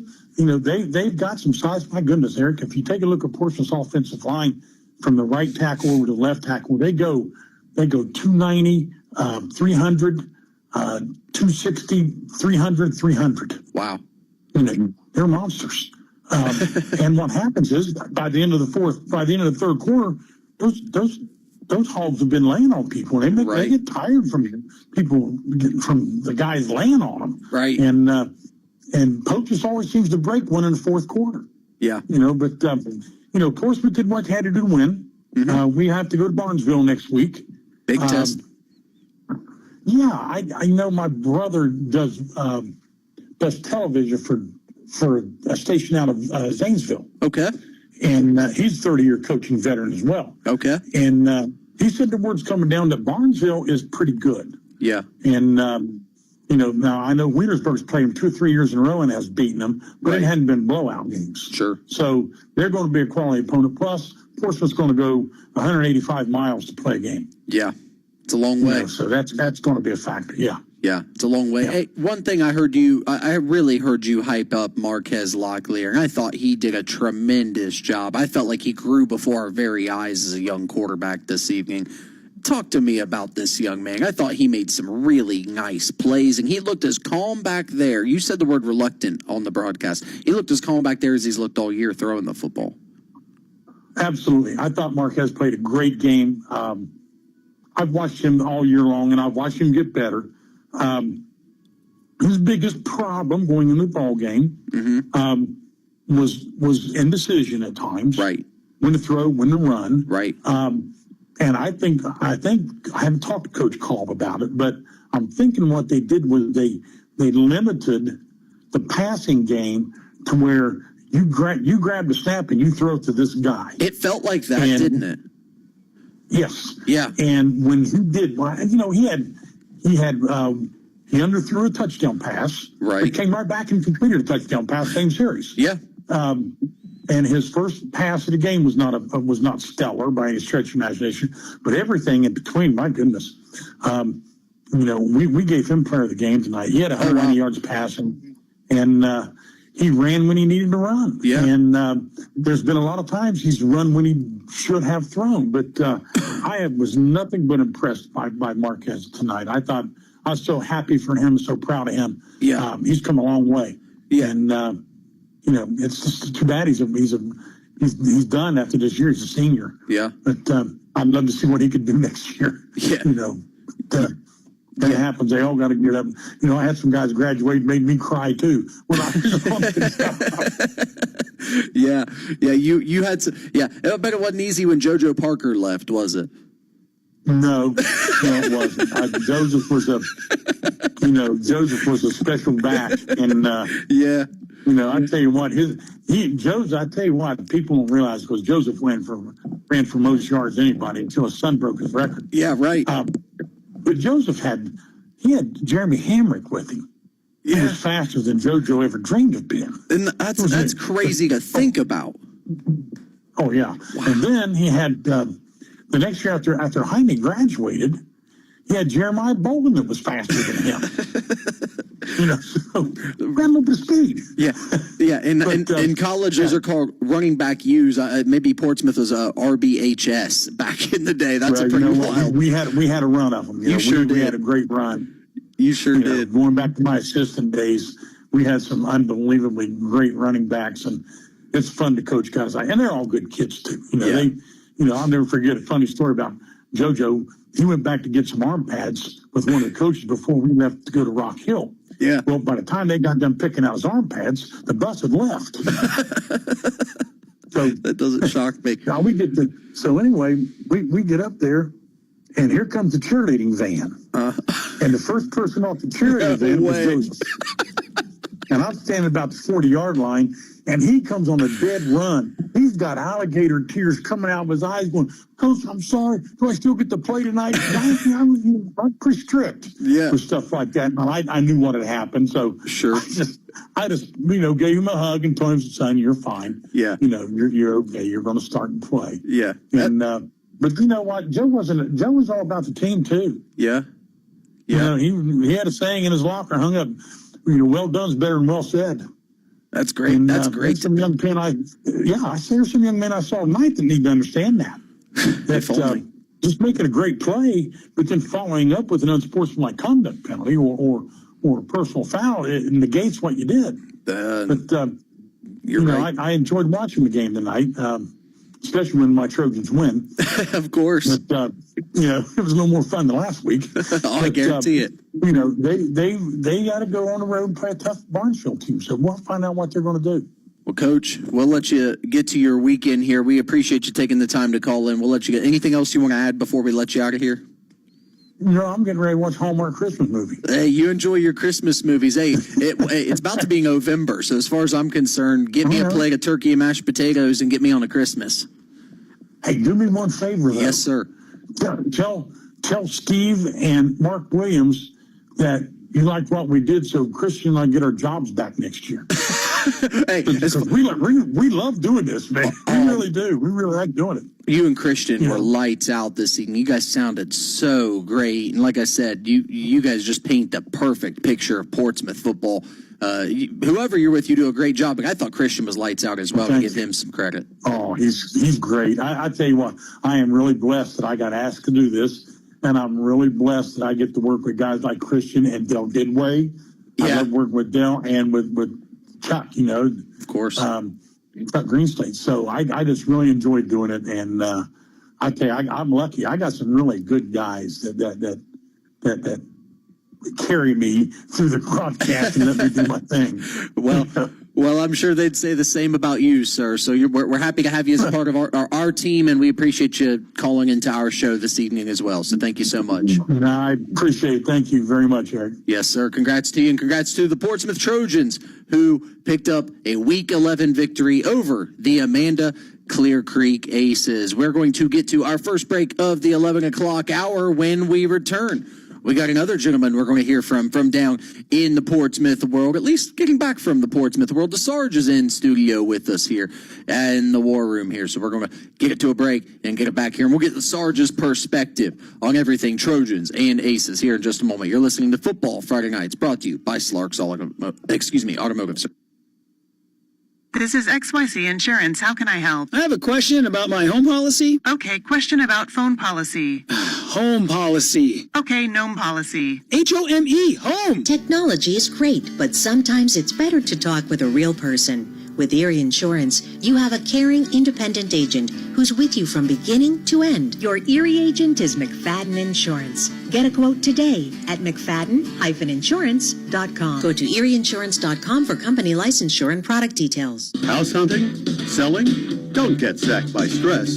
Howard Hanna Real Estate and the McNerlin Network team are your real estate MVPs in Jackson. They've got full playbook, mortgage, title, home warranty, insurance, and global marketing that scores big with buyers. No fumbles, no flags, just smooth moves to the end zone of home ownership. Call 740-702-6000. Let Howard Hanna Real Estate and the McNerlin Network team quarterback your next big win.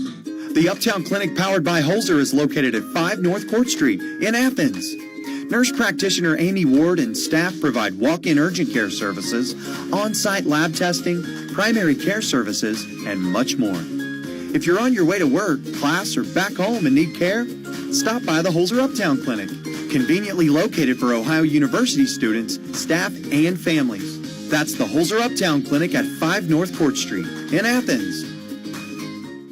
Trying to find a durable new look for your retail office, house, garage, or new barn dominium? Higgins Steel Roofing and Siding has added 2 new profiles within the past year that would make great options. A heavier 26-gauge metal board and batten with several colors to choose from adds a fresh new look to any project regardless of size. Or come in and check out our new options for standing seam.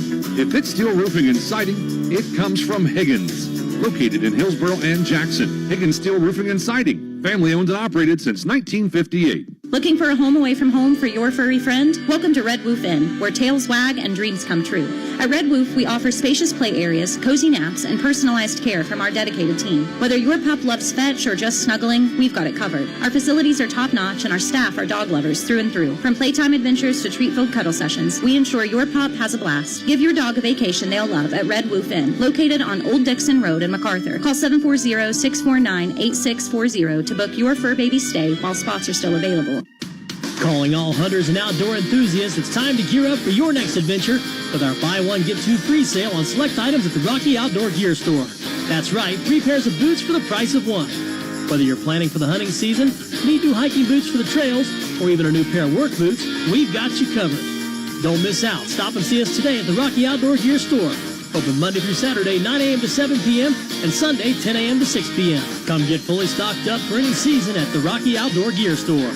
Willis Advantage Property Solutions delivers dependable, full-service property maintenance you can trust. We specialize in asphalt repair, infrared patching, surface cleaning, parking lot striping, and powerful hydrojet drain cleaning, serving industrial, commercial, and residential customers across the region. From small fixes to large-scale projects, we get the job done right, on time, and on budget. Call now for your free consultation at 740-577-4574. Willis Advantage Property Solutions. We protect and maintain what matters. The Slark family has welcomed drivers through their body shop doors for many years. And now, with the addition of Slark's Tire and Service Center, formerly Jackson Tire, they continue to provide the same great experience, care, and quality you can count on. Our certified technicians bring experience and knowledge and provide fast, expert service with top quality brand tires and parts to keep your car running smoothly and road ready. Reliable, honest, and hassle-free. Visit Slark's Tire and Service at 66 East Broadway Street in Jackson, your local tire and auto repair experts.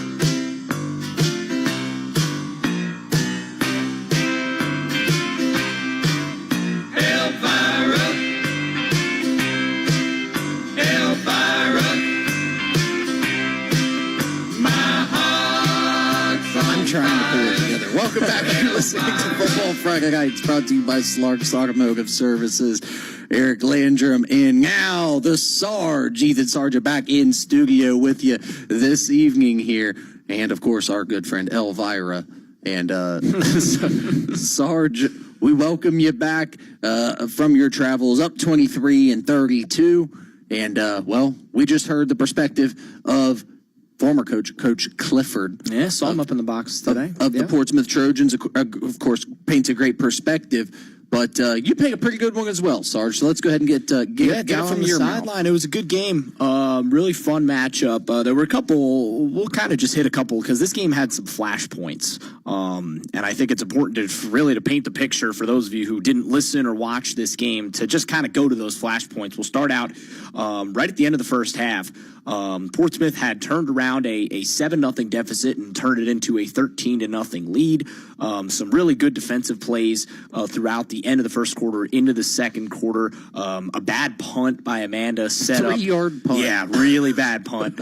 Set up the Trojans with great field position. They would score with about 2.5 minutes, 3 minutes left in the half. And then Amanda, to their credit, went right back down and responded. A couple of big pass plays, got it down pretty much inside the red zone. And then with about 50 seconds left, they have second and goal at the 2-yard line. So I actually asked Bruce Kolb about this specific sequence after the game. And so they run a halfback draw that gets blown up, does not go anywhere. So it's now third down and goal at the 2-yard line. And Amanda calls their final timeout. So they're now out of timeouts, and there's about, I think at this point, about 25 seconds left in the first half. Coach Kolb said that he brought his guys together at this half to this intersection and said, hey, they're probably going to have 2 plays called here. They're going to have a third and a fourth down play. And if they run the ball on third down, they're probably just going to run the ball again on fourth down because it's going to be the same play because they only had 20 seconds. You don't have this time to set up, to change the formation, to make the adjustments, even if you wanted to audible or hot route or anything like that. You don't have the time to do that. So they run a similar, not quite the same blocking, but a similar run on third down that gets blocked, right? So now it's panic mode, right? 10 seconds, clock's ticking. Amanda would snap it with about, I think, 8 seconds on the clock. Again, it's plugged. It's now fourth and goal as well. Yep. It's plugged up the middle. The runner, Sty, who I thought probably was Amanda's best player, was able to bounce it to the outside, but he could not get in, and that was a huge stop. Because Portsmouth got the ball at the start of the second half, they might have gone into the halftime locker room down a point. Yeah. Instead, they go in up 6, and while, again, Coach Kolb mentioned this, they weren't quite able to take advantage of that. That set the tone for the second half. Right. And then obviously, kind of was a low scoring. There were no points in the third quarter, and then instantly, pretty much as soon as the fourth quarter hit, Locklear took over. A couple of big touchdowns, including a couple of beautiful. Coach mentioned it just a second ago. He had a couple of really nice deep balls that Portsmouth really utilized to high effect tonight. Yeah.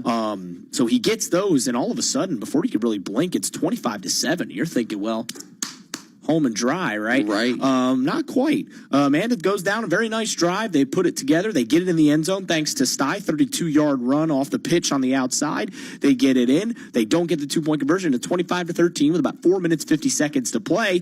And then there's the onside kick. They get it, and all of a sudden you're thinking, hold on a minute. Mm-hmm. There was plenty of time on the clock. Sure. They get it down inside the 25-yard line. They get it to a fourth, and when I say inches, I mean inches. Yeah. This was not a long fourth down, and again, I've watched plenty of Bengals football, and I've seen this call get played many times where you run the pitch on fourth down, you instantly are back 3 yards behind the line of scrimmage. At best. The only way you call this is if you have the utmost trust in your line and in your scheme. And the way that Amanda was running the football, yes, I can see why they called it, but when you got a guy like Trevin Brooks on the inside for Portsmouth, he said when I talked to him in the postgame, look, I finally found that seam on that play, and he just blew it up. Zero chance for any. You could put any running back there. They're not getting back to the line of scrimmage, let alone the first down. And that would pretty much ice things. They would kick it back, go back and forth a couple times, and then there was a lot. Coach mentioned this as well. There was a lot of unsportsmanlike conduct penalties in this game. I know Coach Kolb he said after the game that he's not going to be the most popular man in that locker room because I think they're going to do a lot of running this week. Sure. But there was a lot of jawing. There was a lot of chippiness in this matchup, and there were a lot of flags that went against Portsmouth, right?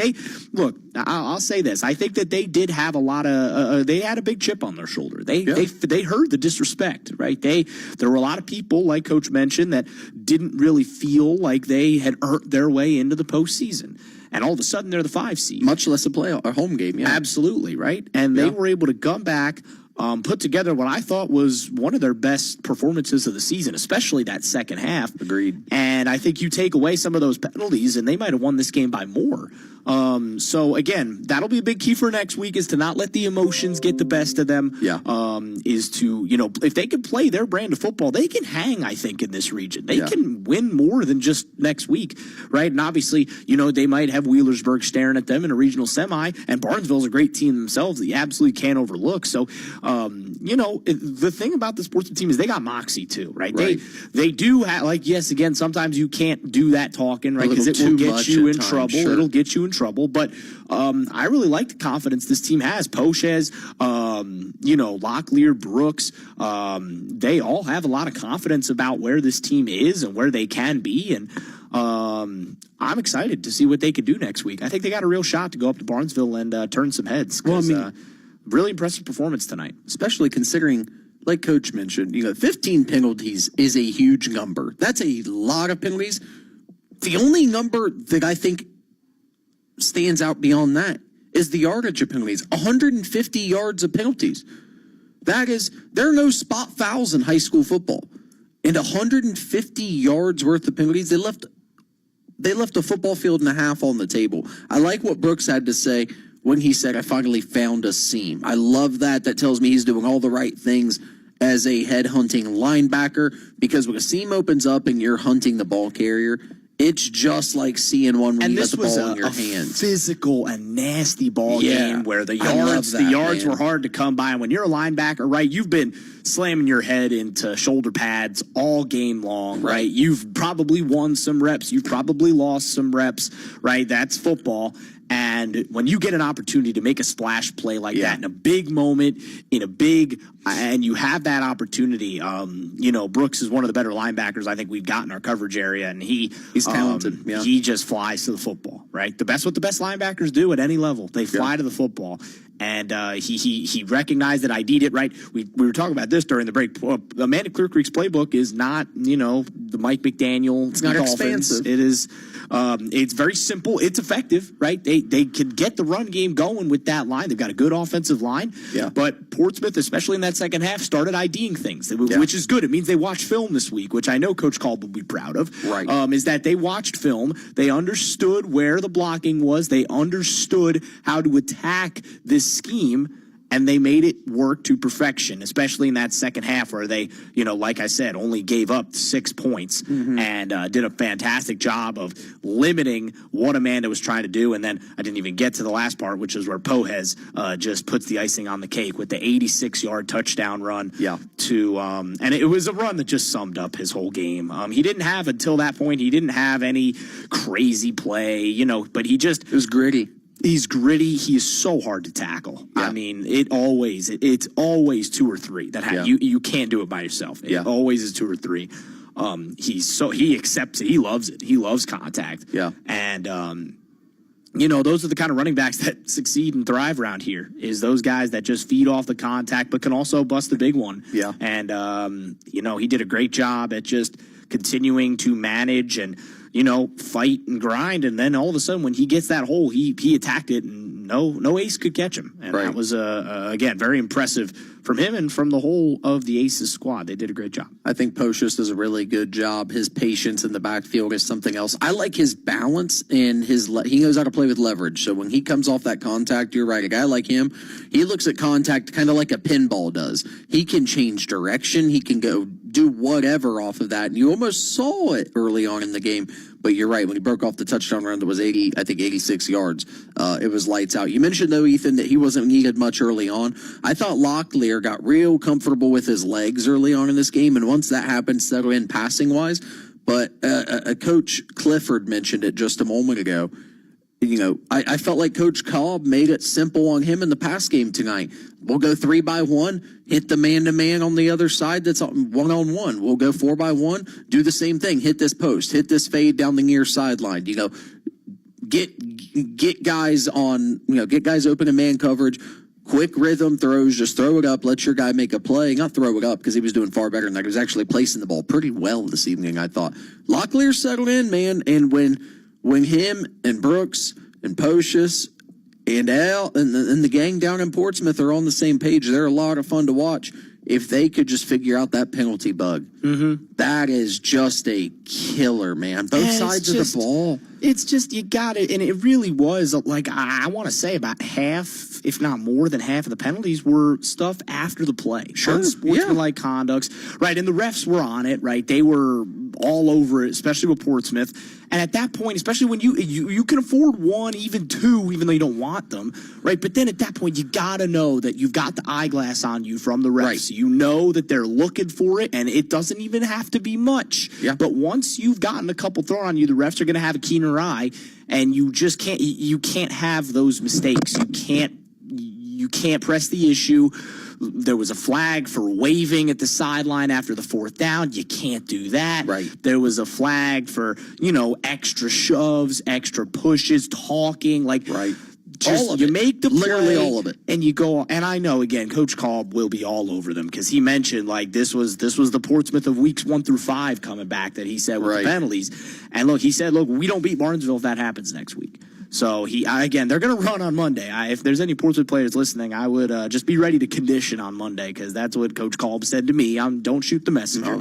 But it's a lesson, right? It's a lesson. They deserve to celebrate tonight, and of course. But now you've earned the right to play next week, and the best way to get ready for next week is to understand and learn from the mistakes that you made tonight. And again, make sure you don't repeat them, because if you repeat them, they will not be coming home from a very, very long bus trip up to Barnesville.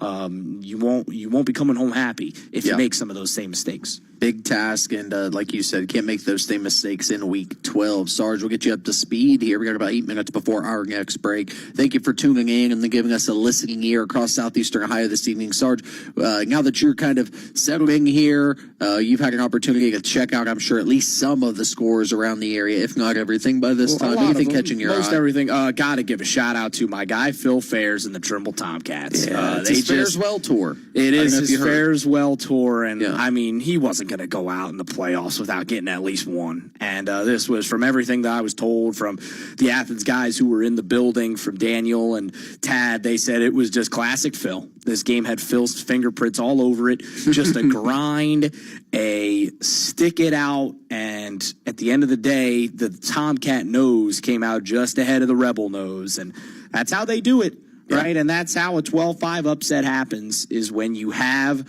those sort of opportunities fall into your lap. South Galley made some mistakes from what I heard, but again, when you have a team like that it just has grown up through the season, they played, like you said, I think you hit the nail on the head earlier today when you said they're going to play hard for Coach Fairs. I think they did tonight. And they're going to party. They're going to party down there in Gloucester this evening, and they will have earned it because, again, and then you look at the postseason. Next week is a game against Sims Valley. That's a team that South Galley beat just a week ago. I mean, if Trimble can do that once again, they'll have a real shot to potentially, move on and keep rolling in this postseason. So, again, this is a region that's wide open. I'm sure a lot of that top four will be kind of happy that South Galley is out of the question now, because that was a team I thought could potentially make a run. So it's got to give a shout out to the Tomcats. How about Zane Trace just putting it to Valley? In all three phases, the first two scores, a pick six and a blocked field goal touchdown to set the tone right there, and then just running the football. Yeah. So, it's not, they don't make a secret. It's good. They're going to run the ball, and they're going to run the ball hard. And they did it to their fullest effect tonight. So huge shout out to the Pioneers. They came up short, but you have to give credit to Notre Dame. They were down by 25 points. They got it all the way back to a 4-point loss. I know they were close. They had a shot there at the end, but couldn't quite finish it out. I know that one will hurt. But, again, huge credit to that team. A lot of teams would have just folded there, lost, by 40 or 50 points. To be able to come back and get that win is a big deal, big feather in the cap for that program. In terms of some other things I noticed, obviously, unfortunately, Athens fell short to Buckeye Valley, 42-13. So huge shout out to the Barons, though, their first ever playoff win. Yeah. But the Bulldogs season is over. Obviously, again, not the way they will have wanted to finish the year, but another impressive season out there. Again, I have all the respect in the world for what Coach White is doing. Again, now it's just about continuing to build and get some of those guys into the right phases, and they've got talent that's coming back next year. They've got a linebacker on the inside, and Tremaine Scott, who I actually didn't mention last week. I wanted to mention him in my preview. I forgot. He's a sophomore, and he flies. I mean, he pops on film, number 8 for Athens. He's somebody I think has a future at the next level. He is a really good football player. And then, obviously, you're going to lose Sutton. You're going to lose Heitland, but you have some guys coming back that will have to try and pick up that mantle. Losing Weston Wheatley as well is going to hurt as well. So we'll see how Athens is able to respond. I did see that Sheridan Granville got wild at the end. That was a crazy game. But Granville was able to come out on top by the skin, really. Late field goal gets it for them. Looking at the rest of Region 19, Union Local, they just keep doing it. Wild. They keep doing it. And now, I've gotten to know Rusty Richards pretty well over the last couple weeks and months as we've covered the Buckeyes pretty closely over the course of the year. And I think he's pretty happy with tonight because that loss last year it stings. It's simmering. It stings to this day. I know he's still unhappy about that. Yeah. And there's no better time than the present to fix that problem. Yeah. And they've got a real shot to do it against the Union Local team that has had their ups and their downs this year. Yeah. They've lost 3 games. They lost to Indian Creek earlier this year. They got smoked by Barnesville. But again, this is an Afrocentric team that was right there as well in terms of that skill range, and Union Local shut them down. So, and it's almost exactly what it's almost, and I'm sure Rusty Richards, I know that he went to this game. Rusty Richards probably saw that and went, dang, that was us last year, huh? Yeah. That was exactly what happened to them pretty much. So I think Rusty Richards is a very happy man that they won. I think not just because of the matchup, but because of that factor. I think he wants them bad. I think he wants that revenge, and he's got a real shot. They got a real shot to do it against Union Local. Morgan got the victory as well. How about that? Over Colegrove. Yeah. Tough one to take. This was a back and forth game for a while, and then Morgan just ends up pulling away late. That's a tough way for the season to end for a Colegrove team that came into the postseason just red hot. Yeah. But obviously still a great season for them, OVC champs. But obviously their season is now unfortunately over. Looking at Region 15, I know there was a couple interesting scores out there. I know, obviously, there'll be some. How about this is going back to 28. How about Minster losing? That's a huge deal. Oh, Minster did. Minster loses to Lehman Catholic. Wow. Yeah. I did not have that one on the radar. Very interesting game there. I don't think there was any other crazy updates or upsets or scores. Obviously, there was we're still, at least I'm still kind of keeping my eye on everything that's going on. Again, Bloom Carroll takes down Lyndon McKinley. Lyndon McKinley led this game for a long time, by the way. They did. Bloom Carroll struck late. A costly fumble by Lyndon McKinley late in this game cost them. Circleville took down Philo 31-14. We talked about that momentum coming in. We both hit that pick nailed on the head. Yeah. The Tigers, big shout out to them. I just mentioned Division 4 Region 15.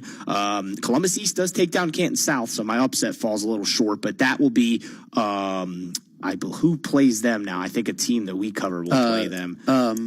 Unioto. Yes. Excuse me. So Unioto will take on Columbus East, 10-1 versus 10-0. That's a fun game next week. That'll have a shot to be where we go. We're going to have to make some tough calls because there are some great games next week. Lehman Catholic took down Minster 50-48. Wow. How about that score?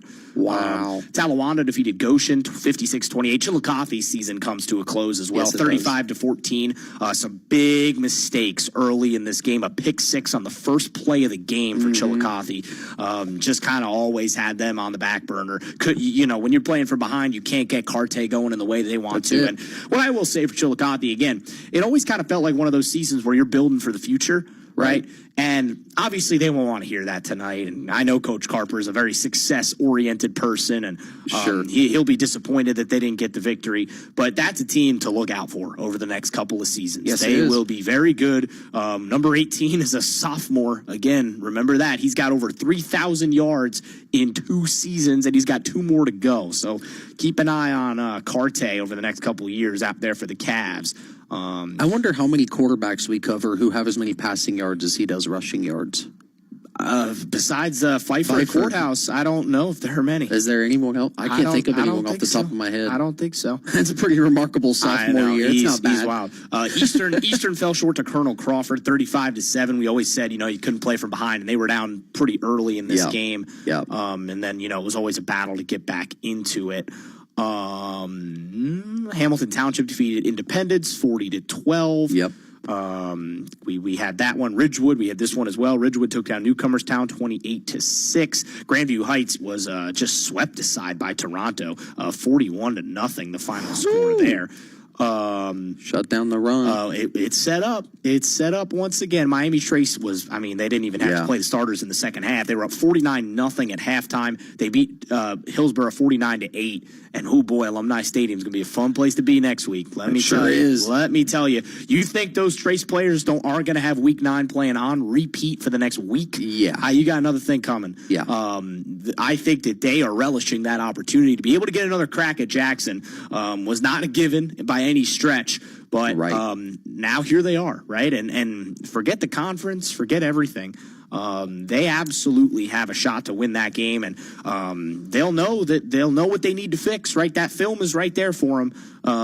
They'll have a real opportunity to try and get right back into that win column against Jackson, which has, been their pesky foe over the last few years. They have not been able to get by them, but they've got a shot. They've got a shot to do it.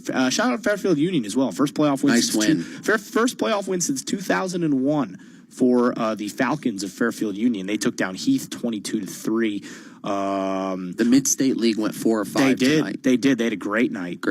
Archbishop Alter took down Bellbrook 35-7. Caldwell defeated Grove City Christian 42-7. There were a couple others. I'm just scrolling through the scoreboard. How about this score? In Region 27, Conotton Valley 78, Bishop Rosecrans 46. Good grief. For those of you like me who are a little mathematically challenged, that is 124 combined points. Wild. Basketball score. We're around the corner for basketball season, and there's a basketball score. I remember my first calculator. Go ahead. I'm just kidding. I had to. No, I'm more impressed I got it right. I am too, honestly. Yeah, Clinton Massey took down Taylor 51-21. Courthouse putting up a 56 spot in week 1 of the postseason, 56-35. They'll move on. I think that's their first playoff win in a number of years. I'm going to look that up really quickly. But a huge shout out again. What a comeback for Coach Williamson. Just bringing the program back. Again, it was the year of the revival in the FAC, and to be able to bring that program back to relevancy, and not just relevancy, but an area where they can be respected, is a big deal. It's their first playoff win since 2022, back when Tanner McAllister was plying his trade down and around there. But before that win in 2022, they hadn't won a playoff game in a very long time. That might have been their first playoff win, honestly. Wow. So again, to have him come back and bring this program to a championship level is a big deal. They'll play the 1 seed next week. They will take on Indian Hill, who are unbeaten at 10-0 next week, which is going to be a tough matchup. But look, if they can get that pass game going, that's a pass game that's up there with some of the best in and around our area. It's just tough to stop when you have a pass game that's that good. It's difficult. Fort Recovery did win, so that's the team that the Eastern Eagles will play next week. Fort Recovery. They may be a 6-5 team. That is not a 6-5 team in terms of talent level. Like, they are really good. That is not a team that, and we've seen it today with the SOC taking some lumps. Beaver Eastern cannot overlook Fort Recovery. I know Marion Local may well be on the horizon for them. You cannot overlook Fort Recovery. That is a tough team. They're going to have to play their best football if they want to win that game. And then I think the final score, well, a couple of layups that we kind of saw coming. The two of the MAC schools in Region 24, Coldwater took down Covington 48-0, and Anna defeated Deer Park 54-15. So those were some relatively simple games there. But again, you think about some of these teams on the bye that are going to be keeping an eye on these results. Some very interesting scores from around the area. We're going to go ahead and get to our next to final break of the hour. When we return, some final thoughts coming up from Football Friday Nights, presented by Slark's Automotive Services. Need a ride to your medical appointment? Medication ready for pickup? A.T. Hoy, LLC has you covered. We provide fast, safe, reliable transportation for medical recipients in Hocking, Ross, and Benton counties. And we're proud to announce we're serving Benton County veterans. We thank you for your service. A.T. Hoy is always looking to expand our crew. Apply online or drop anchor at one of these 3 locations today and grab an application. Call 740-596-0536 today to see if you qualify for free transportation. A.T. Hoy, charting a course for care. When it comes to glass, experience matters, and Pidcock Glass in Nelsonville has over 30 years of it. From windows and doors to custom glass projects, they can handle almost any job. Pidcock Glass is Southeast Ohio's premier service company to call if you're experiencing glass loss or damage. Whether it's your home, business, or special project, trust the experts who've been serving the community for decades. Let Pidcock Glass brighten your day. Call 740-753-4527 or visit pidcockglass.com today. Proud supporters of area high school athletics. If you want to make your smartphone even smarter, get our new mobile banking app. You can check deposits and deposit checks. It even gives you nearby ATM locations. Best part is, the money stays right here in this area. It's a better way to bank. Ohio Valley Bank, a better way to bank. Member FDIC. Visit us online at ovbc.com. Craving good eats in Nelsonville? Head over to Nick's Station, home of Footlong Friday, where the footlongs bring the flavor all day long. And now introducing Western Burger Wednesday.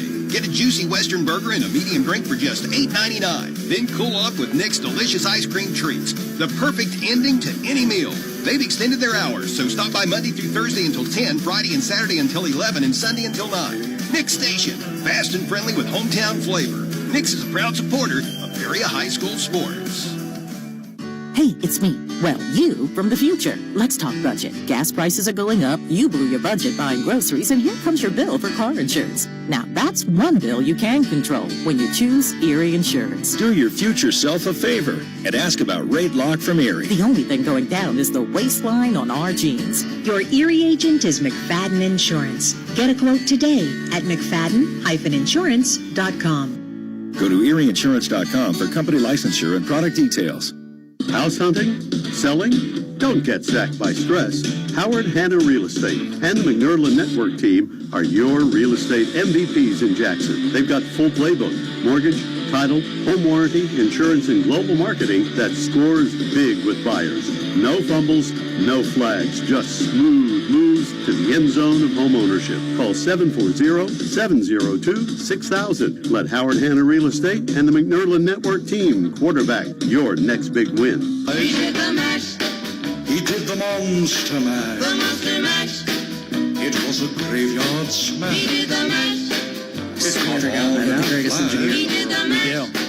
He's a monster match. I was in the back of the, hiding in a corner of the Athens office the other day, just waiting for something to upload, and the door opens, and there's Justin. I don't see Justin all that often out in Athens. I'm like, oh, Justin, what's going on, man? He's like, oh, man, I'm just fixing a computer. Yeah. And, he's just running around fixing things. Yeah. That's how he operates. Justin, we appreciate Justin. He's Justin's the man. the perfect name because he's just in for a moment, then he's off to somewhere else. Yep. And he Portsmouth before he could probably teleport, honestly. So if they had him on the Titanic, it'd still be afloat. Yep. Welcome back to Football Friday Nights. Eric and Ethan Sargent with you here the last 14 minutes or so of the program here. And let's just go ahead and throw to some final thinking, looking ahead, looking at tonight, wherever you want to look, Sarge. We got a lot of football I'm left. happy to look ahead because obviously we had a lot of teams that didn't play tonight for good reason, right? They were off. I'm looking at some big games we got next week. Obviously, again, we just talked about it. The second ago, Trace Jackson Part 2 at Alumni Stadium is probably the game of the night. I would put it as the leader in the clubhouse for us to be there next week. Not a given, but it's the leader in the clubhouse. I love the Trimble-Sims Valley game. I think that is a matchup that Trimble can absolutely compete in and win. They're going to have to shore up their pass defense with Bronx Carpenter and the Vikings, but I think that they've got a shot to win that one. We just talked about it a second ago. Beaver Eastern cannot come out flat against Fort Recovery. No. That is a MAC school that is really good, and Beaver Eastern is going to have to be coming out ready to play in that game. Some good matchups in Region 11 as well. You've got Hamilton Township versus Tri-Valley, little MVL MSL matchup there. Licking Valley versus Bloom Carroll. Those two have history. That'll be great. Big moments. Those two have history. And then you got Granville taking on Waterson. That's a classic Columbus matchup. Two good schools there. I love the Baden-Alder matchup in Region 12. That's another. Those two schools have plenty of history. They played earlier this season, I believe. So that's a good one. Talawanda versus Tip City. Tip City, they're 10-0, but this is like the second or third year in a row they've been 10-0 because they don't play a particularly stellar schedule. We'll just put it that way. Right. But I think, again, Talawanda is a team that also doesn't, kind of in that same vein, doesn't play a crazy schedule. So we'll see who comes out on top in that one. That could be an interesting one. And then I look at Region 23 as well because Fort Fry is taken on. Is it be Caldwell? No, it's going to be Toronto, I believe, or maybe it is Caldwell.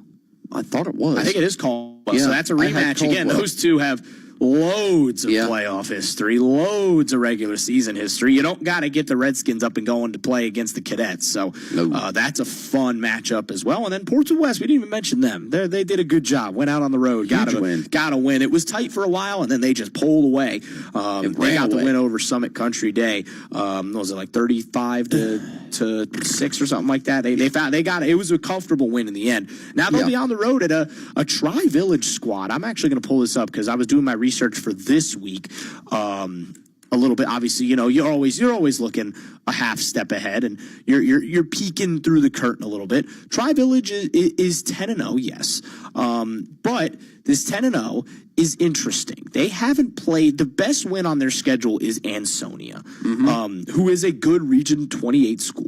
Sure. But aside from that, this conference, they didn't play another win besides Arcanum. They didn't play another team besides those two schools I just mentioned. Ansonia and Arcanum are the only teams they played with a record better than 500.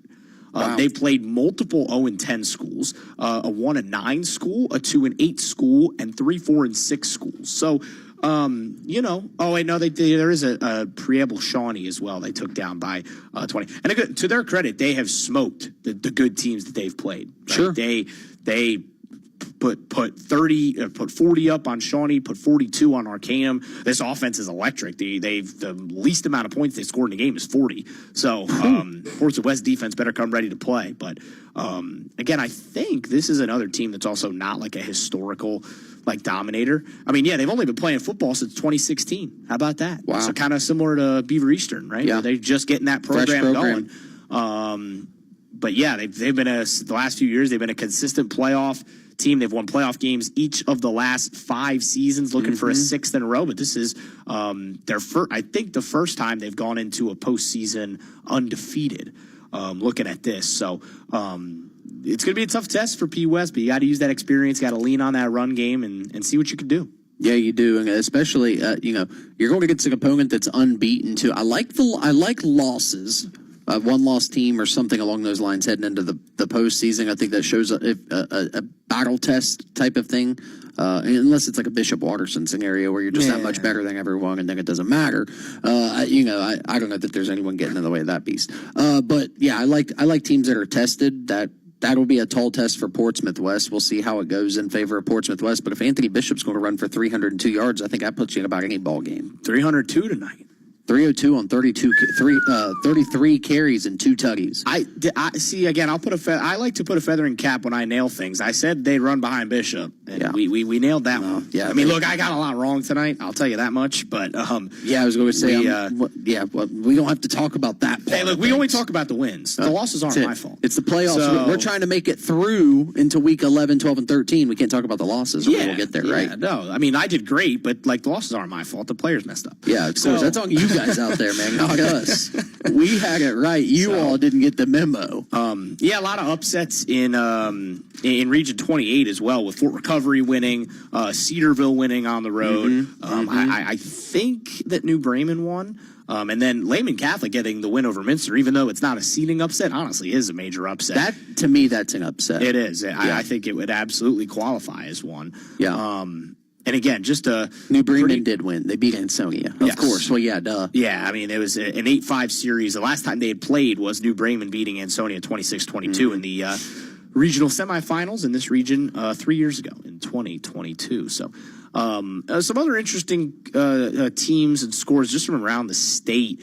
There was one score that really caught my eye. I'm trying to find it here in just a sec. It was, Old Tedger Berlin took down Grove City 12-7. That one intrigued me.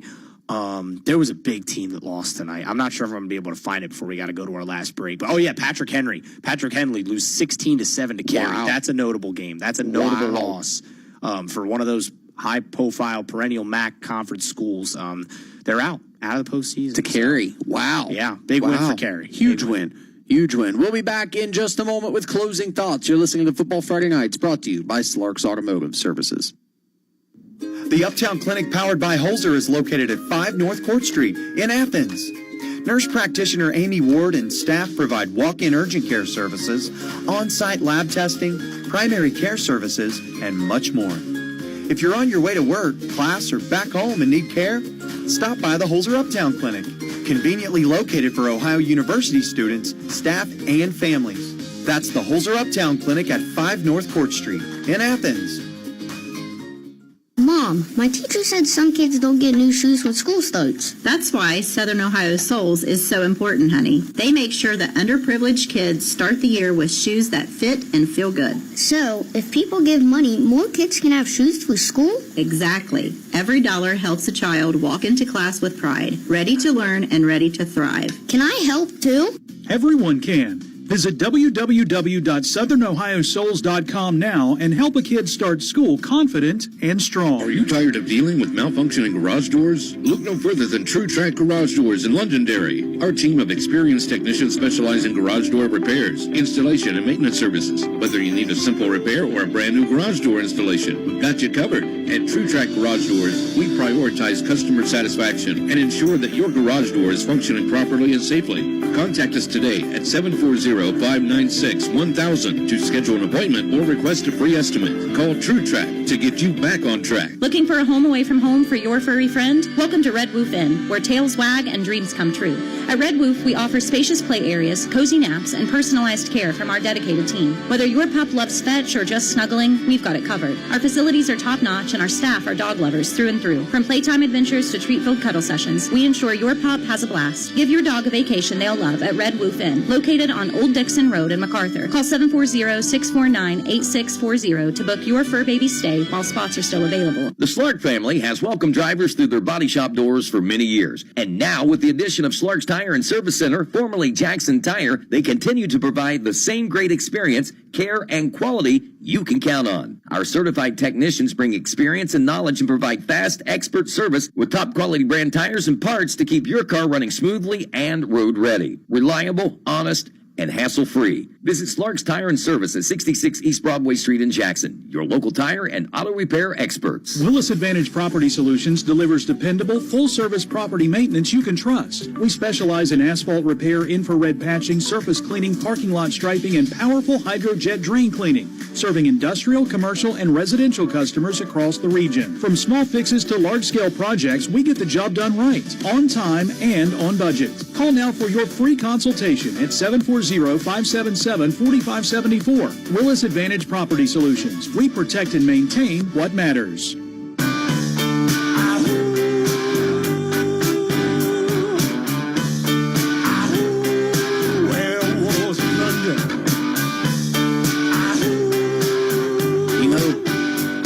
That type of night.